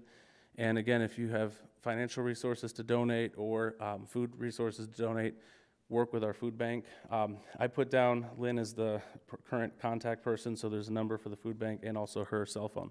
So if you have any questions about becoming a volunteer there or helping with the food distribution, there you go. So not much else to say. I know the food bank also does do things like a book drive for the kids, and there are other resources possibly available as well. So looking outside of these organizations that are here in AJ, but they're also national. So some people think that they're a lot bigger than they are, but again, they have a local focus in many ways. So CAFA, now it's A New Leaf, formerly CAFA, is helping with victims of domestic violence and sexual violence. So if somebody is fleeing a difficult situation, the police will often recommend that they talk to A New Leaf. It's just a great place because they'll put them in hotels, they'll help them with counseling, they want to try to keep the family intact. But again, they have shelter services if necessary. So what a great service. I mean, it's needed. Sadly, human nature is the way it is. So this is an organization where if you know anybody who is a victim of domestic violence or anything like that, please make sure that they know that there's a place that they can go for help. That's A New Leaf. Keep calling it CAFA because that's what's on the building still to this day. So, but again, they're right there here in Apache Junction, and the police know how to refer to them if it's after hours. I was told that they have a phone line that does shut off at like 5 o'clock or 6 o'clock, but they'll get the referral. The Boys and Girls Club, as you know, they're a nationwide organization helping with youth development. We have a great location. The club just moved to a bigger and better location and saw an increase. I think it was about 62 students would come. Now it's up to 90. And again, they need leaders and volunteers that want to work with the kids, so mentors and leaders. Give them a call, see what you can do, whether it's coaching a sport or teaching an art class or something like that. I'm sure that they'll have a place for you. Angela Davis is a great contact person for them. The Boy Scouts, right now I heard that we had exactly 11 scouts in Apache Junction, but that's going to change. They just signed a contract with Arches Academy. They want to start new packs. Don't ask me what they're all called, like Cub Scouts, Wolf Pack, I don't know what they're called. But again, they want to start new packs. So if you're a parent of a child that wants leadership development, or if you're somebody who's interested in leading, please contact Abby, let her know, and get plugged into our scouting community, because I wanted to see them grow from 11 to hopefully 30, 40, 50. And again, the value that they're going to provide is just in the projects that they're doing for our community. So again, to be an Eagle Scout, you have to do something pretty substantial. So let's get our kids involved in this type of a program. And Salvation Army, which I could have Cheryl probably take over this part of the presentation, but they do programs that help body, mind, and soul. They are known as a church, as a religious organization. You'll see me out there bell ringing for them. They have food distribution. They're really a great place to go if you need help with anything. If you're homeless or if you know somebody who's struggling, just tell them to talk to the Army. And I am so happy that Darla Malone is back on track as our captain. For a short period of time, she was not there and things were a little bit chaotic. So now we have that stable leadership again, and I know that there's a lot of great things that the Army's doing. So great organization, there's the contact info. I do know that they need help with bell ringers. So at that time of the year, right after Thanksgiving, if you can and you're willing to, put on that red apron and stand there by the kettle, and you'll be surprised. Yeah.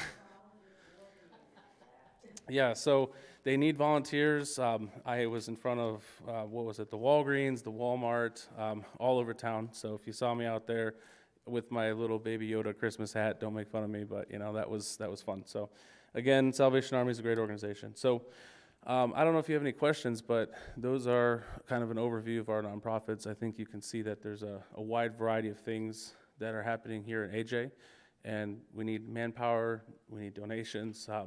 So if you can, come to some of these meetings. You've got the info there. So just thank you for taking a moment to learn about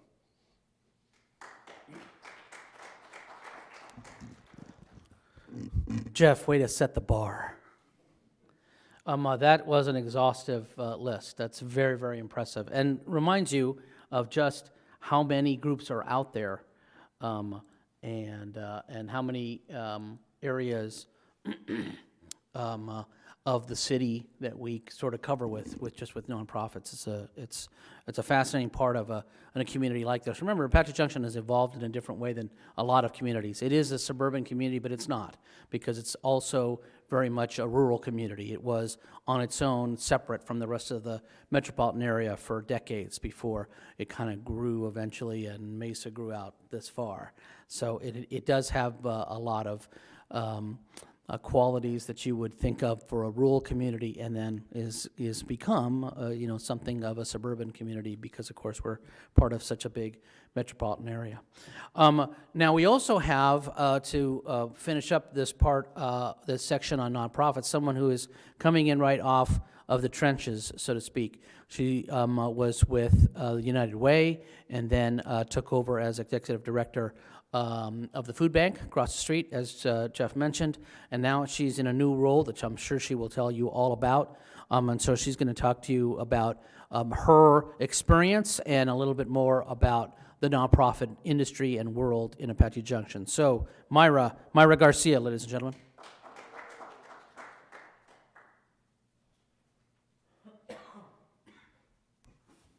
Good evening, everybody.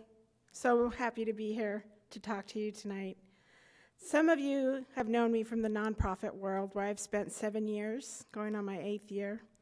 But before that, 31 years in for-profit. And I needed to make a change because I needed to fill my soul and change lives and make a difference in my community. So today I'm going to take a little bit of your time, and I want you to understand the nonprofit world as far as how I see I can help you. As a nonprofit leader, what's your number one goal? Your mission, funding, and grant writing. So the perspective that I'm going to give you today is going to help you in that avenue. So, do you know how many nonprofits there are in Pinal County? 1,477. I've given you here a website that you can go to that'll give you free information. One of the first things I do when I'm going to put together a fundraising campaign, or I'm going to write a grant, I go and I get statistics, because I need to know who I'm up against. I need to know what services they provide, and I need to know how I, or my organization, is going to make a difference so that I'll be successful in the fundraising, but most importantly, in your grant writing. When you're requesting funding, they want to see why your organization should receive that money rather than another nonprofit. So you need to have a compelling story, but you have to have good statistical information. So this is one way that you can do that. So I want to talk a little bit about food insecurity in our community. Not many of you may know that St. Mary's was the first official food bank that started out in the 1960s. And that happened because a lady was struggling trying to feed her children. Back in the 1960s, it was against the law, and it's still pretty much today, but you could not go dumpster diving, and you could not take out food. If you took out food, they would arrest you and put you in jail. So the father that started, I'm sorry, I'm talking about the food bank, the other food bank, sorry. But he helped that lady, and he started the first Food Bank. So you have St. Mary's Food Bank, which only handles what part of Arizona? Does anybody know? Okay. So when St. Mary's comes to AJ and they put their boxes in, guess where that food goes to? It goes to Maricopa County. So you're, in a sense, giving food to go to Phoenix rather than give food to go to your own city. United Food Bank, when they do food drives for your local food banks or your local area, that food goes specifically to Pinal County. Now, with that said, the Arizona Food Bank Network Association is another great tool that you should use when you're fundraising, grant writing, or if you have a client in need and they need to find a food bank fast. You go over to this website, and they actually have where you can find a food bank in all of Arizona. And that's a really great tool because sometimes I've had people come up to the food bank here in AJ, and for some reason we can't serve them. We're able to find what is another location that we have. So this is a great resource for you. In addition to that, there's Feeding America. Feeding America works with United Food Bank, and what they do is they rescue food from different grocery stores, and they also help all of your local nonprofits. One of the great resources they have, as you can see here, is they can give you great information about food insecurity in the country. So if you need to get statistical information, this is usually the first place I go. But what I like about it is it breaks it down specifically. You can print the information so you can have it later or use it for your grant writing. And it gives you specifics to your Pinal County. So this gives you the information you're seeing today of what the average cost of a meal is, which is $3.14, but please keep in mind that was 2019. I'm sure it has gone up and we still don't have the statistics available. They're still working on them. But this is a great agency to go and look for more information. So we talked earlier about St. Mary's Food Bank and United Food Bank, which is a partner of Feeding America. Again, St. Mary's covers Maricopa, United Food Bank covers Pinal County. So when you're making a donation of food, think about where that's going to go in your community. It's really important.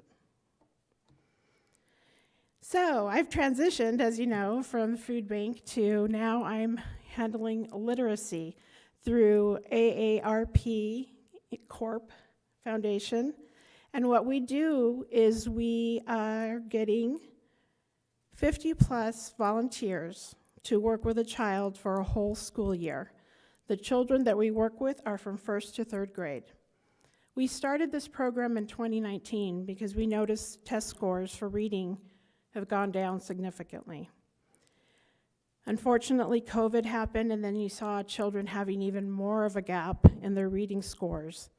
So we were able to get Casa Grande to help us with running a program at 5 schools to see if the program would work in a rural community. This is now our 3rd year. We've seen our test scores have gone up, and we're going to be pushing the program out to Stanfield. I don't know if you've ever heard of that community. It's a very small rural community. Lots of poverty, and the children struggle a lot, and Coolidge. So my job now is to keep pushing the program for all of Pinal County. So I'll be in AJ soon, getting our children's test scores up. So we need volunteers. You can do it in person. Of course, Casa Grande is a little far, but we do have where you can do it virtually. And I spent the last 2 weeks with my students and my volunteers, and it makes your heart just be so happy to see these children who are struggling feel more confident and loving that mentorship that they're getting So it's 3 generations that we're working all together. So we're working with the younger group, we're working with the 50-plus community, which helps them get out and do things. But we also have what are called VISTAs, Volunteer in Service to America. They're usually 20 to 40 years old, and they bring in work projects for us, I think problems. So 98% of our volunteers have said that they have a purpose now.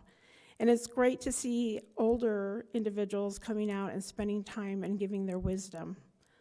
So studies have shown that the gap in reading usually propels our students into poverty and keeps them into poverty. And I've been doing some more research, and I have contacted Mark Lamb, Sheriff Mark Lamb. There are statistics out there that can actually show if a child cannot read at the grade level that they should be. You can see them going more into juvenile detention, and you can even see incarceration. So we're going to be working more and more with the sheriff to see if we can counteract that problem. Because our children are our #1 resource. And I don't know how many of you realize this, but our 3rd graders in 10 years are going to be in the workforce. And if they can't provide for themselves, they can't read, we're going to have a lot of concerns down the road. So 37% of students in Pinal County were reading at grade level at 2019, and then we started seeing the decline after COVID happened. And I wanted to make this short and sweet, so I hope some of you have some questions either about food bank, grant writing, or literacy. Oh, I got tons of questions on grant writing. We need another session. We need a private session. You want one question? Oh, no. I was afraid of that. I was thinking. I need a private. Well, you guys know I wrote that grant. I got $200,000 for that cooler freezer that you see now out in the food bank. And it's like winning the lottery, but it's also knowing that you have left a legacy behind because you're making a difference for those people that really need food and need support from their community. One of the things I wanted to ask Myra, because she's been in this community for a long time and seen just about everything, is there something that you can talk about in this community that people may not be aware of? I know I've learned a lot about the sort of hidden communities and things like that that are in the Apache Yeah. Junction. Can you shed a little light on that? One thing I did forget to mention, I'm sorry, I was a member of the homeless coalition back in 2019. And coming from working at the United Way, I saw many different people struggling with many different problems. And what I helped develop is called our resource guide. The resource guide is at the food bank, it's orange, and it gives specific resources for AJ. So Patricia Luff is the administrative assistant. Give her a call. She can give you a guide. It's a great thing to utilize because people come to you, they're scared, and they need help.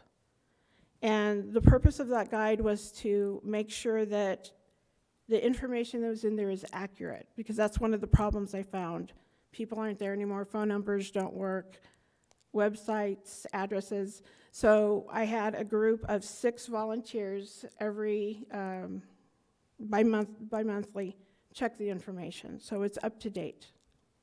But what was the end of your question? I'm sorry. So just maybe talk about something that people may not realize about our community, things that you have come across, things that people may not always see. Sure. So I'll give you an example. When I was the executive director at the food bank, one of my volunteers came out to me and said, there's an older gentleman sitting outside and he's crying. I went outside to the gentleman and somebody just dropped him off. And he had no way of getting back. He had multitude of problems. Not only was he a veteran, he was aging, but he had a son that he was taking care of and he couldn't afford his rent. And I called every agency I could to come and help me. I was beside myself. This man could be my father, and there's nowhere to help. My last resort was calling the AJ Police Department. They came out, and I learned they have resources. They can get them connected. So I got the man food. They put him in the car. They were going to go and assess the situation. And he said to me, "You are my angel." And that was the best reward I could have ever received. And they were able to help him. The police officer came back and told me what they were able to do. So don't think that because you work on a certain avenue in a nonprofit that you can't help. You just have to take that one instance and make a change in that one person's life, and it'll make you feel like $1 million. So there's one instance. Can you go back to the slide with Patricia Luff's contact details? I don't have that written down. I want to write that down. So it's actually patricia.luff@superstitionfoodbank.org, and the number is 480-983-2995. And before I left, I created a little library that children get free books in there along with snacks. There's also, our guides are in there, and anybody can come by and grab them anytime. And I also produced a little house that you can drop off 24/7, and that's out in the front of the food bank. Yes, yeah. We just finished it up recently, before I left. Mm-hmm. Anyone else? Well, I thank you for spending some time with me. And if you ever need any help or guidance, or you're interested in volunteering to help change a child's life, my phone number is on the slide, but it's 480-544-5576. I'm really good at connecting you with resources or partnerships if you need help. So please reach out to me. Okay, have a good night. Thank you, Myra.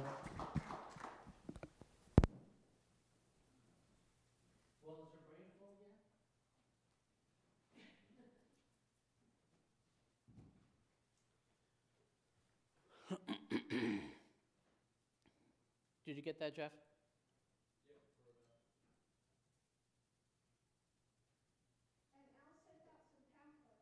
Right, that's right. There's some good information it gives you about food insecurity in Apache Junction, and then the other pamphlet talks about specifically the Superstition Community Food Bank. It'll give you statistics on what the food looks like as how far it's gone down. And then, of course, I put in my new pamphlets for this literacy program I'm working on. So.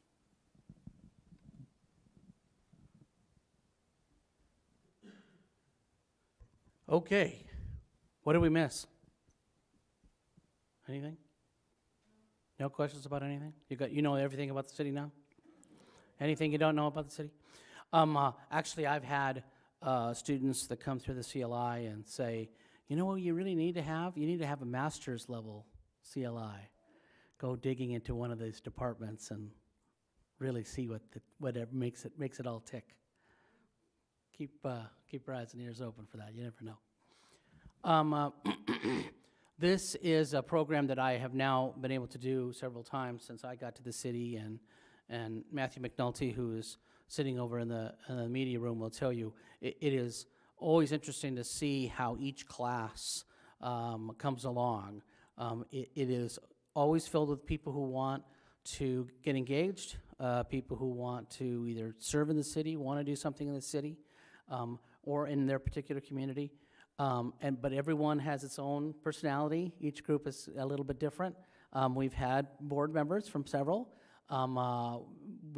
There are city council members who went through this class and sat on a city board and ran for council and got elected to council.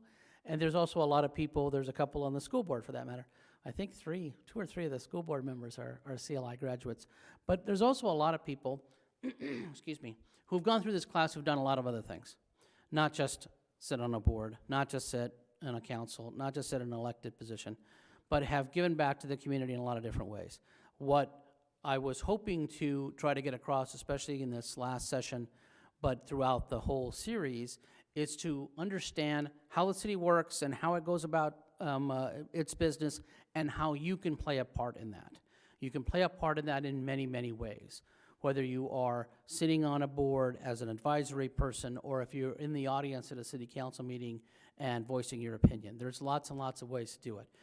There's also ways in which, as you've seen, where you could give just a little bit of your time and volunteer and really help out the school district or the parks department or the library or the food bank. So I'm hoping that we introduced a lot of really good information to you, a lot of really good entities to you, and maybe got your mind thinking about how you want to go about giving back to your community that I would like to think serves you pretty well. We like to think the city does a good job. We also, you can't get a better place. You can't see, you don't have any better views. So if you love this city as much as most of us do, this is an opportunity to try to give back a little bit. So I will first and foremost thank you all because you have not only given of your time and invested in the city, you have come through 8 of these sessions.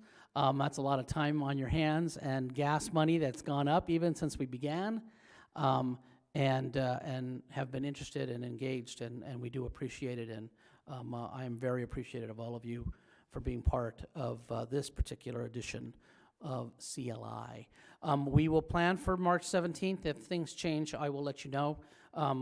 We may be able to get those shirts in time, in which case that would be nice, because it's always nice to get a nice picture with everybody's certificates and everybody's shirts. If we have to move it back, I believe the first meeting in June is June 6th or 7th, if I remember right.